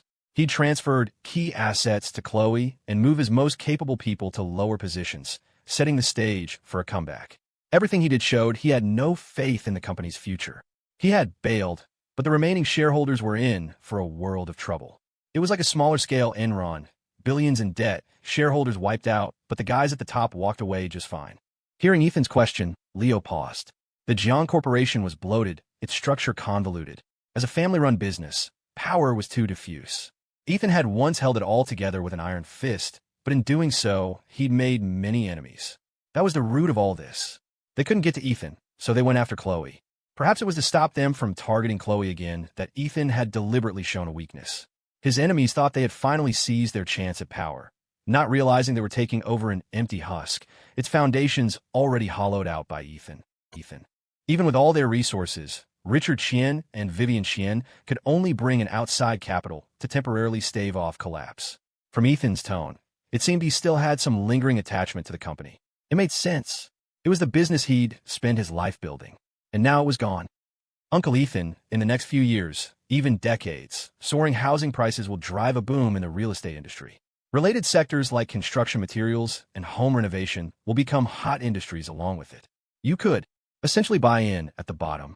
What was crippling the Jang Corporation was its debt crisis. Banks are like that. When you don't need money, they're beating down your door. When you can't pay, they kick you when you're down.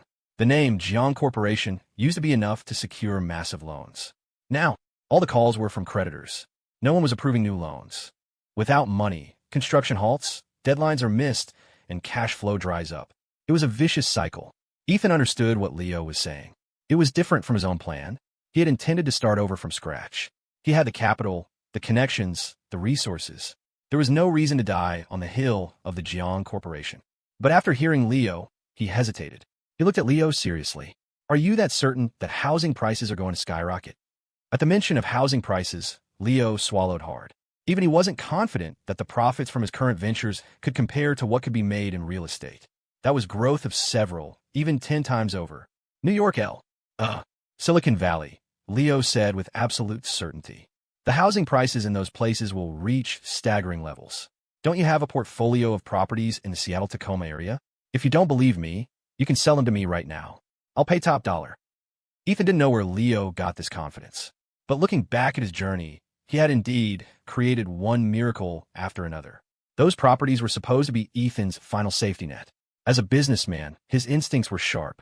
He had already smelled something in the air. Seeing Ethan's silence, Leo continued. I know your concerns, Uncle Ethan.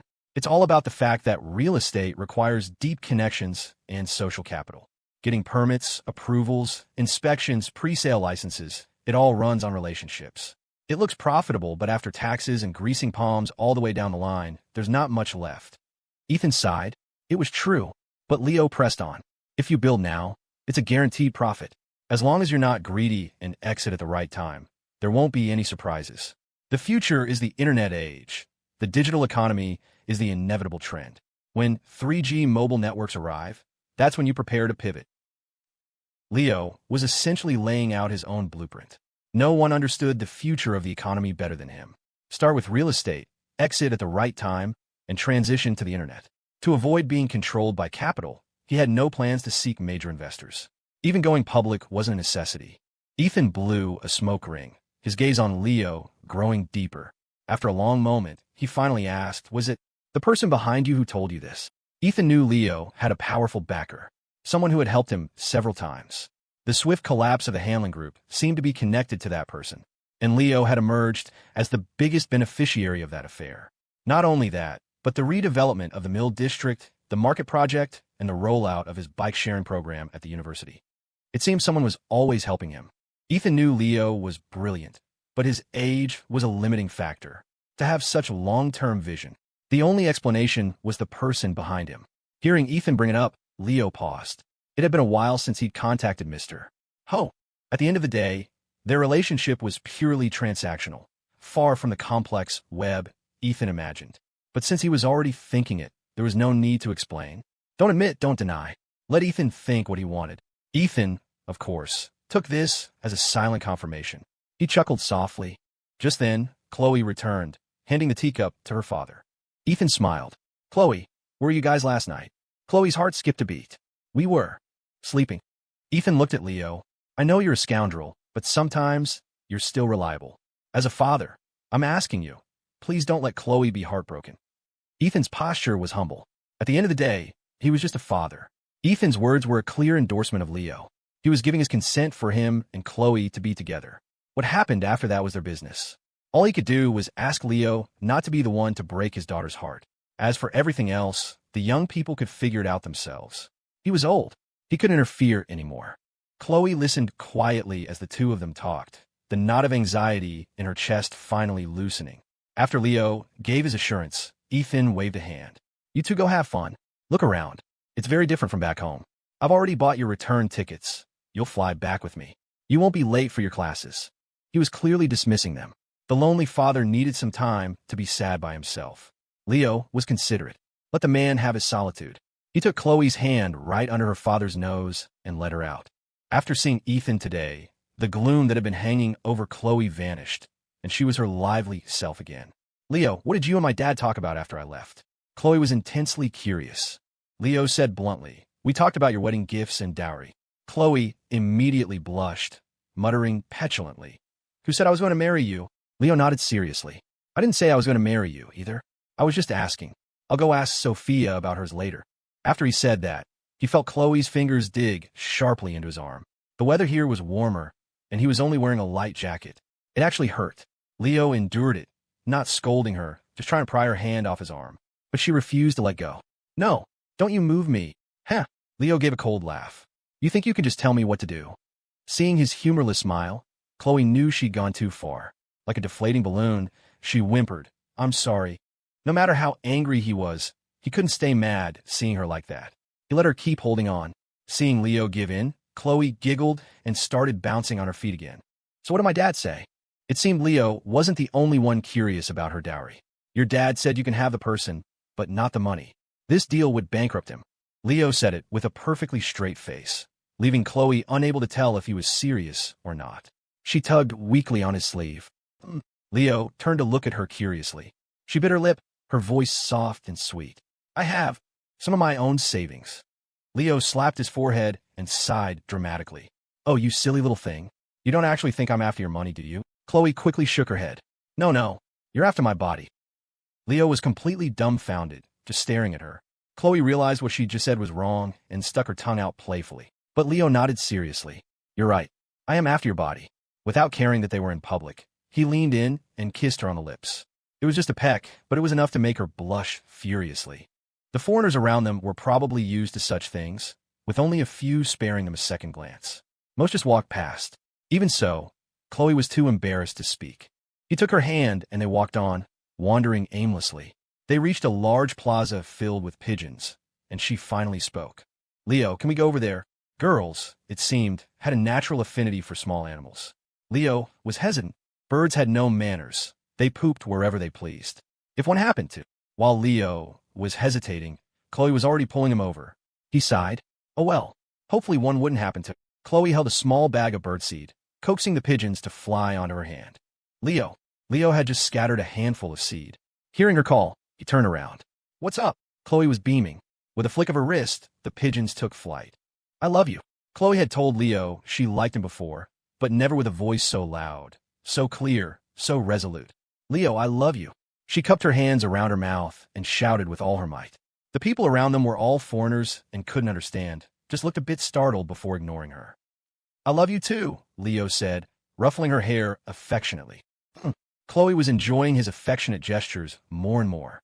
It felt so good. Leo, yeah, can we go see the snow together during winter break? Chloe asked. Before he could answer, she quickly added, we can bring Sophia with us. Seeing she wasn't joking, 1,000 thoughts raced through Leo's mind. Chloe, she had really compromised. For him, Leo couldn't describe the feeling. After thinking for a long time, he asked carefully, aren't you worried I'll ask about her dowry? What if she offers more than you? Chloe froze. She had said all that, and he was still talking about dowries? A lost cause. That was the first thought that popped into her head. She covered her forehead and closed her eyes, sighing heavily. You're hopeless. Fine, Sophia, and we won't take you. Without waiting for his reply, she skipped away. Her pace wasn't fast. Leo easily caught up and took her hand. Let's go. We'll go north to see the snow, south to see the sunsets. We'll go to the prairies to see the stars, and to see the ocean. We'll go to every place you two want to go, see every sight you want to see. You two are in charge of bringing me, and I'll be in charge of bringing the money. If it weren't for that last sentence, Chloe might have thought Leo was being quite poetic. But that last part, well, that would be just wonderful, Chloe said, pulling out her phone to call Sophia. Chloe's phone had international roaming. Rich people could be so willful. Chloe, thinking of me? Chloe had her on speaker, and Leo could clearly hear the teasing tone in Sophia's voice. "I'm always thinking of you," Chloe bantered back. Sophia would have to be crazy to believe that, but she didn't call her out on it, just asked what was up. Chloe repeated what Leo had just said. "It's not every day you find a sucker willing to football. So, you in or out?" Sophia was silent for 2-3 seconds. Then she said, "I'm in." Her voice was crisp and decisive. Chloe wasn't the only one who had compromised. After Sophia hung up, she looked up to meet her mother's gaze. It was still afternoon where Leo was, but back in Riverbend, the night had deepened. The two of them had been chatting before Chloe's call came through. Sophia never bothered to hide who she was talking to, and her mother, Isabelle, had overheard most of the conversation. It was hard not to. The phones in 2004 were loud, and the room was quiet. Hearing her daughter's answers, Isabelle felt a pang of heartache. "Sophia, why do you have to be like this?" she asked softly. "Gratitude is one thing, but love is another. You can't confuse the two." Isabelle knew her daughter's stubborn nature all too well, which was why she rarely interfered, afraid that pushing too hard would provoke Sophia into doing something reckless. That would be a loss for everyone. But as a mother, she had to try. This whole situation felt so unbalanced. Sophia, however, was as resolute as ever. "It is love, Mom." Her voice was soft but firm. "The kind of love where you just like someone so much." Isabelle sighed, a long, weary breath. She knew. Of course she knew. "Have you thought about the future? What are you going to do?" "The future," Sophia repeated, her gaze drifting toward the window. Even late at night, the stream of headlights on the street below hadn't thinned. How many were just passing through? And how many were finally heading home? "The future," Sophia said, a small, wistful smile on her face. "In the future, I'll have a little house out in the country. I'll plant a garden with flowers and vegetables and fruit trees. He likes orchids, so I'll grow orchids. He loves peaches, so I'll plant a peach tree. He loves the stars, so I'll build a gazebo in the yard and set up a telescope for him. When he comes to visit, he'll have a place where he loves. The more Isabelle listened, the more her heart ached. She frowned. "Is it worth it?" On this, Sophia had no doubts. "It's worth it." A gentle certainty filled her voice. Because he's Leo. All she wanted was for Leo to find a little time for her in the future. Just a few days each year that belonged only to them. To walk with her, even if it was just down a quiet country lane.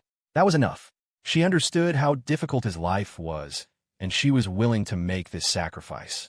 A little house in the country, a place Leo could come to sometimes. Of course, this was only her dream. If Leo knew, he'd surely call her a fool for thinking such things. A country house was something they should build together, and live in together. Isabelle fell silent, dabbing a tear from the corner of her eye.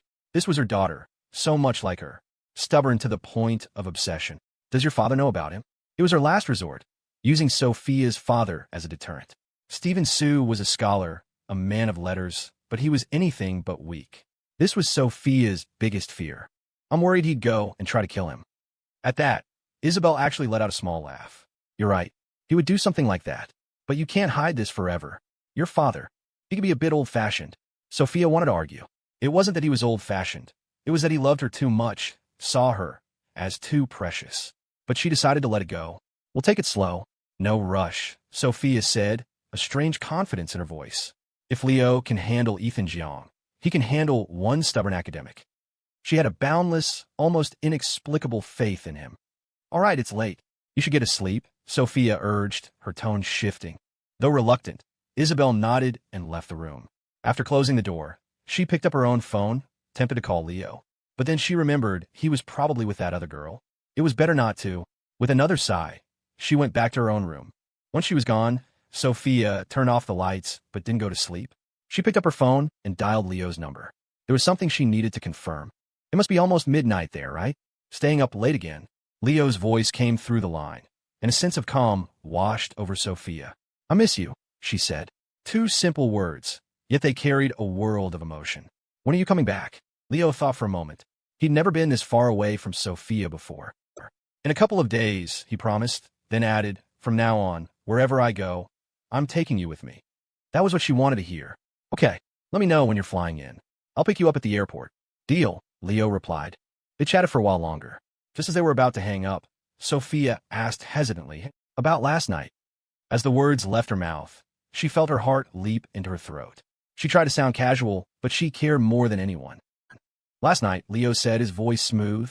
If I told you nothing happened, would you believe me? Ouch. Suddenly, Leo yelped as if someone had pinched him hard. What was that for? Sophia could picture the scene perfectly, and a small smile touched her lips. That's good. I believe you, she said, knowing Leo was listening. Everything you say, I believe. All right, Sophia added, as if remembering something else. What is it? Leo asked. The house. It should be ready to move in and now. They had bought a house near the university. After the renovations, they'd been letting it air out. The paint fumes should be gone by now. Leo had planned to move in after the new year, but since Sophia brought it up, sooner was fine. We'll move as soon as we get back. Even after that, Sophia didn't hang up. Leo waited patiently. A few seconds later, he heard her soft voice again. Big brother, I'm sleepy. The nickname made Leo's heart melt. That was Sophia, the endlessly endearing Sophia. I want to hear you say good night to me. Good night, my little sweetheart, Leo said, his voice warm. Sophia was pleased with the endearment. Good night. After hanging up, Leo shot a glare at Chloe, who was sitting beside him. Did the flesh on my waist personally offend you? You nearly ripped it off. While he had been calling Sophia his little sweetheart, Chloe's fingers had been twisting the skin at his side, her cheeks puffed out. Big brother? She mimicked, her tone dripping with mock sweetness. Or was it little sweetheart? Leo just chuckled, looking completely unfazed. That's right. You're my sweetheart, and she's my little sweetheart. Two different things. Seeing his shameless expression, Chloe was both furious and helpless. Leo, you're an asshole. Yep, Leo agreed without missing a beat, opening his arms wide. Come on, sweetheart. Give me a hug. Chloe shook her head frantically, but she still leaned into his embrace. She could never resist it when he called her sweetheart and asked for a hug. Leo, I'm going to bed. You should probably head out, Chloe said, issuing a dismissal order after Leo had walked her back to her room for the night. All right, Leo agreed instantly. His quick compliance surprised Chloe. Why had Leo ever been this obedient? His usual style was to make up any excuse to linger. Before she could even process it, she heard the click of the door closing. He had actually left.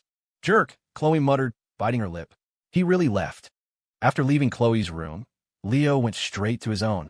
Jang was already there, waiting for him. He had even brewed tea. When Leo walked in, Ethan glanced at his watch and gave him a scrutinizing look. I thought you'd be a while longer. Leo closed the door and walked over to the chair across from him, draping his jacket over the back. Mr. Jang, you wouldn't be here unless you wanted something. Why don't you just tell me what this is about? Leo had received a text from Ethan as soon as he got back to the hotel, saying he was waiting in his room. That was why Leo hadn't stayed with Chloe. With her father waiting in the wings, it would have been highly inappropriate to try anything. In these matters, Leo knew how to read the room. Ethan didn't want to waste time either. He got straight to the point. With the Jang Corporation in its current state, it's beyond saving, even if I go back. So, I'm planning to establish a new company and poach all of the corporation's resources. Leo glanced at Ethan. The man was planning to be the one to deliver the final killing blow to his own empire. Ethan ignored Leo's look and continued. Before I left the country, Vivian Qian and I were already in divorce proceedings. We were stuck on the division of assets. Just as we were about to go to court, she and her brother, Richard, set a trap for me. They created a situation that forced me to come abroad to handle things, which played right into their hands. They manufactured more trouble for me here, ensuring I couldn't return for the court date, and then had the media back home run with the story. Because I was absent, the judge's ruling on the asset division was heavily in her favor. Ethan let out a dry laugh. Leo rolled his eyes. Vivian and Richard Qian were certainly ruthless, but Ethan was no saint himself. You set this all up yourself, didn't you? Leo asked. Ethan didn't deny it. He just smiled. They wanted it, so I gave it to them. I never showed anyone the corporation's true financial statements. They have no idea what the actual operating data for each subsidiary looks like. They think it's a cash cow. Huh. Leo picked up the teapot and refilled Ethan's cup, a bit confused. Honestly, I don't really care about your family drama, and I doubt Chloe does either. I know, Ethan said, taking a sip of tea before setting the cup down. And that's exactly why I've come to you. The new company. My name cannot be on the list of executives. Do you understand what I mean? Understand what I mean? Of course, Leo understood. If Ethan started a new company in his own name, he could use his reputation to pull resources and project from the Jang Corporation, but his own name would be mud. In the eyes of the public, the corporation was still technically his. To resort to such methods for the sake of debt restructuring would be seen as treacherous. It wasn't just abandoning his shareholders and employees. It was pouring gasoline on a fire. If he could do this to his own company now, who's to say he wouldn't do it to the new one if its performance faltered? He'd walk away rich, but his partners and investors would be left holding the bag. There have been cases like this before. Enron was a classic example. A massive corporation collapses overnight. Sure, there were operational issues, but the choices made by the leadership were the decisive factor. Betting the last of the company's resources on a single, desperate gamble. Lose and you lose everything. Ethan was planning the same thing, but his approach was more calculated. He would use the foundation built by the Jang Corporation, leverage his personal connections and prestige, and build a new empire from the ashes. The only catch was that it couldn't be his name. By telling Leo all of this, Ethan's intention was obvious. You're going to be the public face of this company.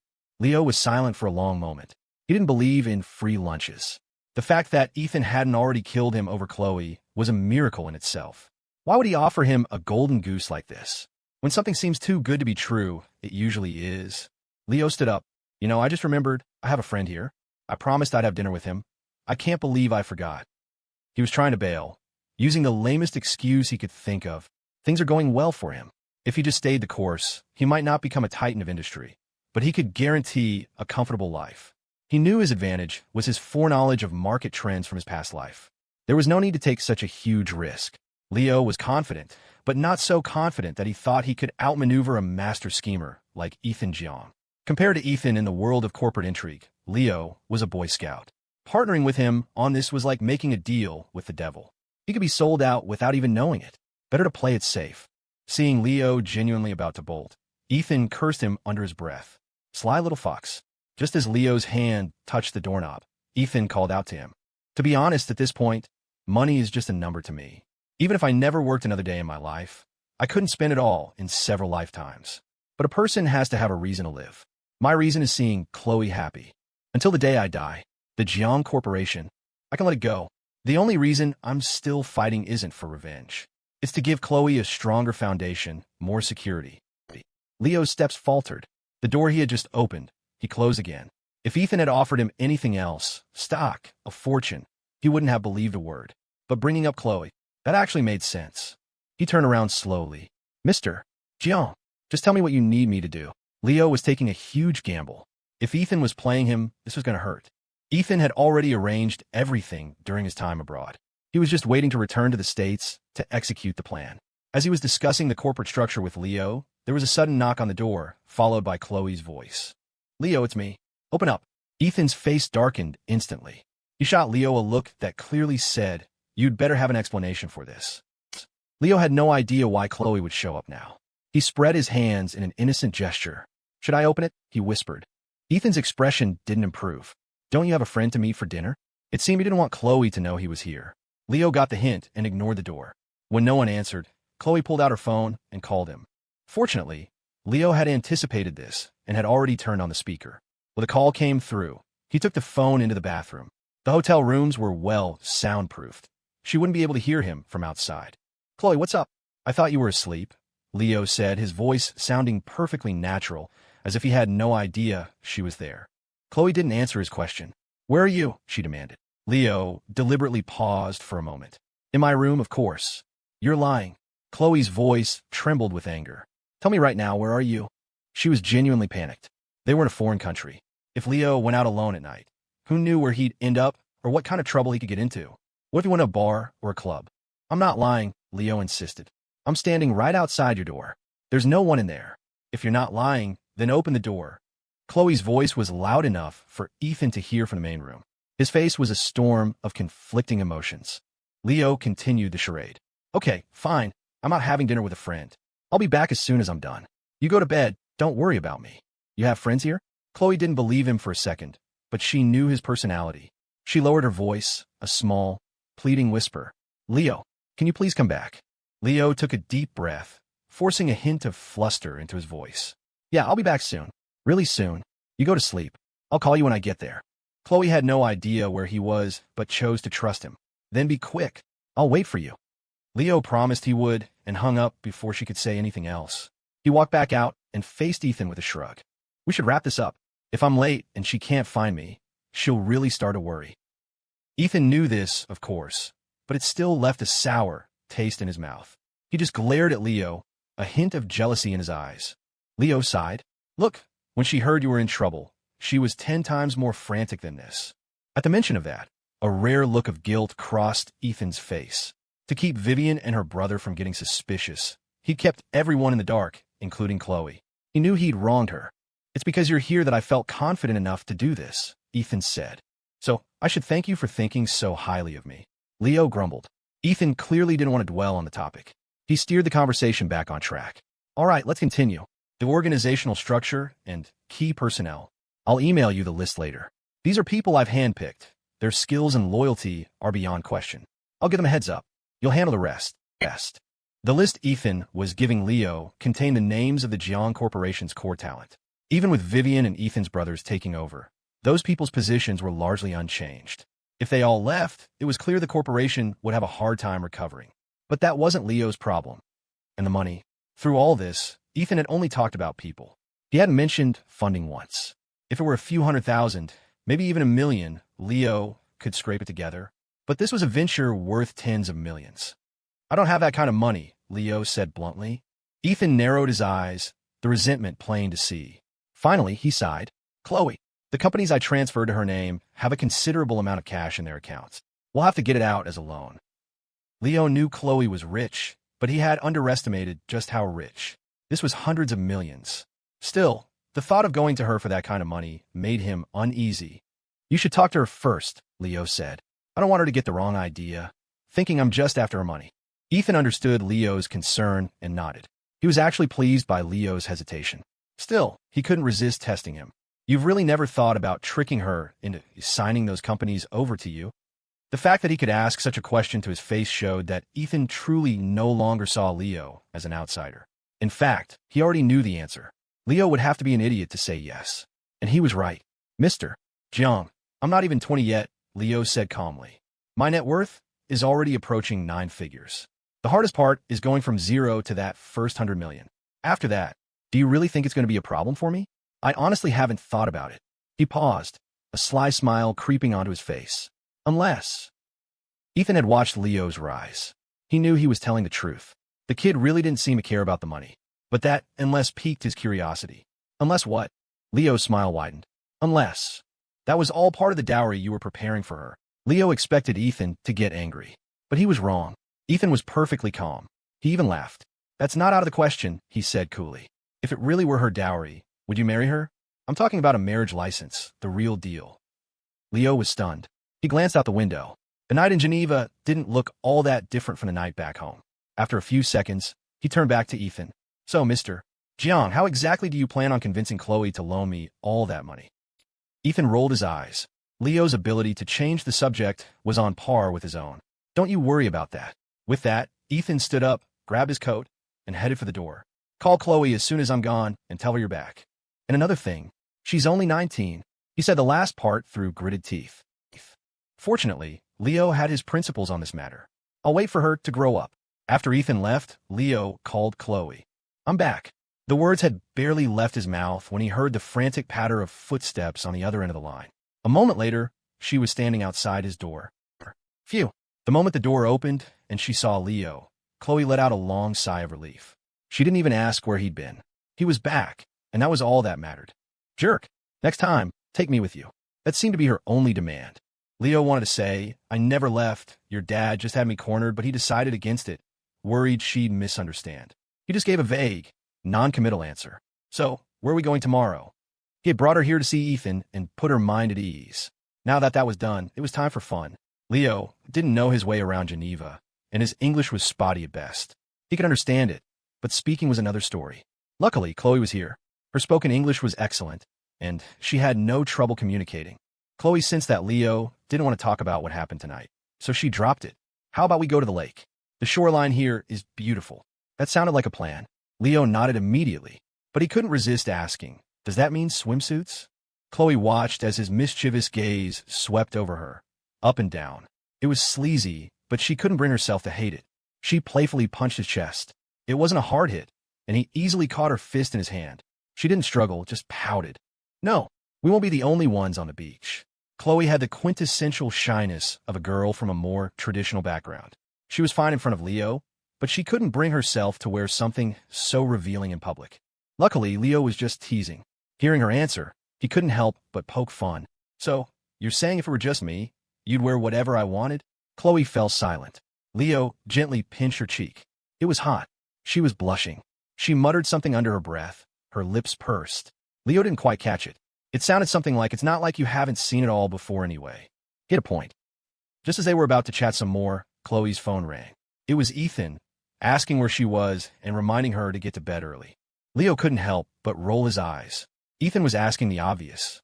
He was the one who told Leo to call her, and now he was the one rushing her back to her room. Leo knew what was going on, but Chloe didn't. She just obediently said, "Okay, I'll be right back." Finally, she handed the phone to Leo. "Here, my dad wants to talk to you." Leo took the phone, his face a mask of politeness. "Mr. John, what's up?" "Don't worry. Chloe's heading back right now." "Yep, we're going to lake tomorrow.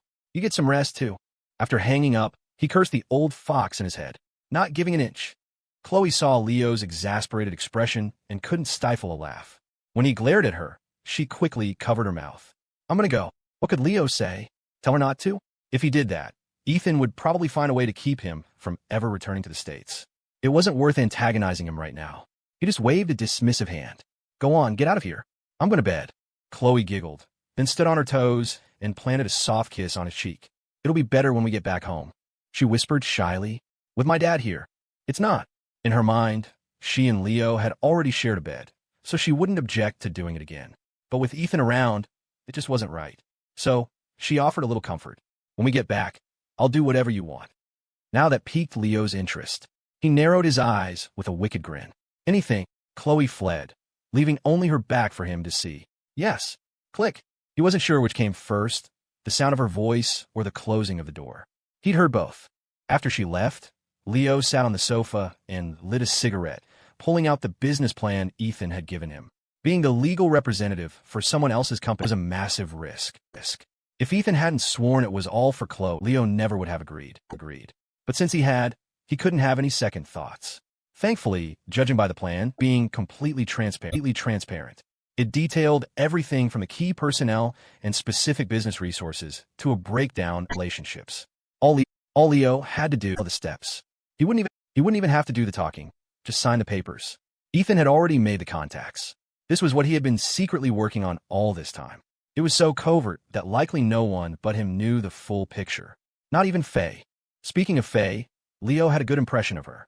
He decided he would ask Ethan to transfer her over to be his assistant. It was better to work with someone you knew and trusted. Laura Ian had been handling most of his secretarial work, but she was a senior executive. It was a waste of her talent. It was time to ease her burden. She was almost 30 and still single. Every time he asked, she'd blame her ruthless boss for keeping her too busy to date. That wasn't good for Leo's reputation. Absolutely not. If that got out, who would ever want to work for him? Leo mulled it over. After reviewing the plan, he put it back in the drawer. The Jang Corporation. It looked like it was really finished. When a boss wants it to die, it's a wonder it hasn't already. He suddenly recalled his past life. The Jang Corporation had met a similar fate, a behemoth that collapsed in a matter of months. Thinking back, it was probably not so simple then either. He decided to set it aside for now and deal with it once he was back in the States. Relaxing, he yawned, washed up quickly, and fell asleep. The next day, he was woken by a knock on the door. He rubbed his eyes and checked his phone. It was just after 7 in the morning, local time. Still, he got up. Wearing nothing but a pair of loose shorts, he groggily opened the door. Outside, Chloe stood there, looking impossibly fresh. Her hair fell naturally down her back, the bangs at her forehead slightly curled, a sign she'd put in some effort after waking up. A little Winnie the Pooh hairpin was clipped to one side, giving her a playful look. She wore a floral sundress with long, thin straps, paired with a small cardigan. The top 2 buttons were fastened, just enough to cover the expanse of pale skin and hint at the cleavage beneath. The hem of the dress was embroidered with green leaves and flower petals, ending just above her knees and revealing a pair of long, slender calves. On her feet were a pair of white sandals, clearly chosen for a day of wading in the water. When Leo opened the door, she spun around in front of him. "Do I look good?" Leo didn't bother to answer. He simply grabbed her and pulled her into the room. As he was about to free a hand to close the door, he found that Chloe had already, quite perceptibly, swung it shut behind her. Once inside, She immediately wrapped her arms around his neck, a playful grin on her face. She was clearly pleased with his reaction. But just as Leo lowered his head to do something mischievous, Chloe stopped him with a hand to his chest.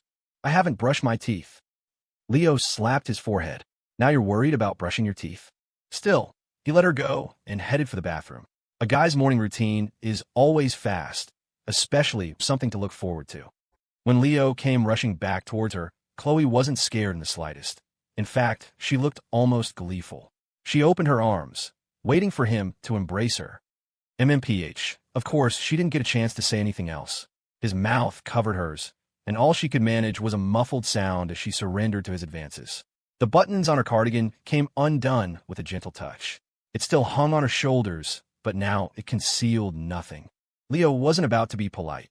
His hand slid down her collar, soft and warm against her skin. Chloe felt his hand misbehaving. Unable to struggle free, she closed her eyes in resignation. His mouth wasn't idle either, prying past her lips, their tongues intertwining. Chloe responded with a clumsy, inexperienced passion. He didn't know how long it had been, but Chloe, perhaps from the intensity of it all, started to run out of breath. Only then did she manage to push him away. Her face was flushed a deep crimson as she shot him a reproachful look. Leo swiped a thumb across his own lips, clearing away the traces of her lip gloss. The memory of her softness was still fresh on his palm, leaving him wanting more. But Chloe was scared now.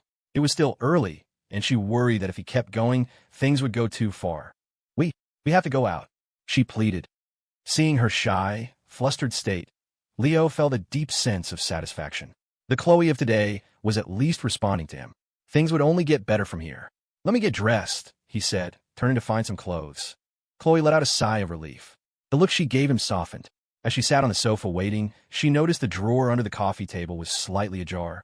She reached over to close it, but caught a glimpse of a file folder inside. Curious, she took it out. When she saw her father's signature on it, her curiosity grew. Leo, what's this? She still didn't open it, probably not wanting him to think she was snooping. When Leo saw her holding the business plan, he felt a flicker of panic. Ethan had been clear that he didn't want Chloe to know about this. The business world was too dark, and he didn't want her exposed to it so early. Even more, he didn't want her to know just how cunning her own father was. Leo forced himself to stay calm. He pulled some clothes from his suitcase and began to dress. Your dad has a few projects that align with my interests. I just asked him for some information, he said casually. Hearing that, Chloe lost interest. She didn't really care about business matters. Still, she walked over to him, resting her hands on his shoulders with a grin. Do you need me to put in a good word for you? No need, Leo answered directly, then quickly changed the subject. Let me ask you something. Chloe blinked, her long lashes fluttering prettily. What is it? Your dad told me he transferred a few companies to your name. Those companies have a lot of money in their accounts. If I asked to borrow some, would you lend it to me? As soon as he asked, Chloe's smile froze. He could see she was conflicted. Her first instinct was to say yes, but it wasn't really her money. Unable to come up with an answer, she just bit her lip and frowned at him. Are you in some kind of trouble? Do you need money? Leo reached out and ruffled her hair, messing up the careful styling she'd done. He didn't care. His voice was soft, full of affection. No, I was just asking. He lowered his voice, a wicked grin spreading across his face. Besides, like you said, compared to the money, I'm way more interested in you. Chloe's face turned scarlet. She fiddled with her fingers. I'll be yours sooner or later anyway. Okay, Leo had to admit, that made his heart skip a beat. How are you so damn cute? He murmured, unable to help himself. Someone's going to take advantage of you. Chloe pouted, her watery eyes fixed on him. Only you. All right, let's go to the beach. Leo didn't want to continue this conversation. It was making him sound like the bad guy. And the worst part was, he couldn't even argue. On the way to the lake, Chloe seemed preoccupied. She started to speak several times, but always stopped herself. It was making Leo antsy. I find it incredibly hot when you get all tongue-tied like this, but now is really not the time. For a second, Chloe didn't even understand what he meant. She froze, and then, as it dawned on her, her face erupted in a blush. She let out a frustrated scream and started pummeling his chest. The comment had clearly hit a nerve. Leo didn't resist. She didn't have much strength, and it didn't hurt. He just waited for her to tire herself out. Sure enough, a moment later, her arms dropped. She glared at him, her cheeks puffed out. Don't you dare think about weird things. So, she wasn't completely clueless after all. Seeing her so flustered, Leo burst out laughing. Sometimes I can't control what I think. I can only control what I say. Next time, I just won't tell you. Chloe pouted, lost in thought. She ignored him, took his hand, and continued walking. A few minutes later, after much hesitation, she finally asked, Is it really okay to do it like that? What are you talking about? Like what? Leo asked, playing dumb. This only made Chloe more embarrassed. Ugh, she stomped her foot. Nothing. She had used up all her courage just to ask the first time. There was no way she could say it again. Leo found it hilarious. He ruffled her hair again. You shouldn't be thinking about such weird things all day. Chloe froze. The words sounded awfully familiar. Leo. She planted her hands on her hips, glaring at him. She realized he was just messing with her. Don't worry, I'm not mad, Leo said, his response completely unrelated to her outburst. Chloe was confused. Leo explained, what you really wanted to ask from the beginning was whether I'd be mad at you for not lending me the company money, right? Chloe thought about it. That was what she'd wanted to ask. She nodded subconsciously, but then something fell off. She was being led in circles. Before she could process it, she heard Leo calling out ahead of her. Come on, goofball, hurry up. Oh, coming, she called back and got even angrier. Who are you calling a goofball? Whoever answered, I guess.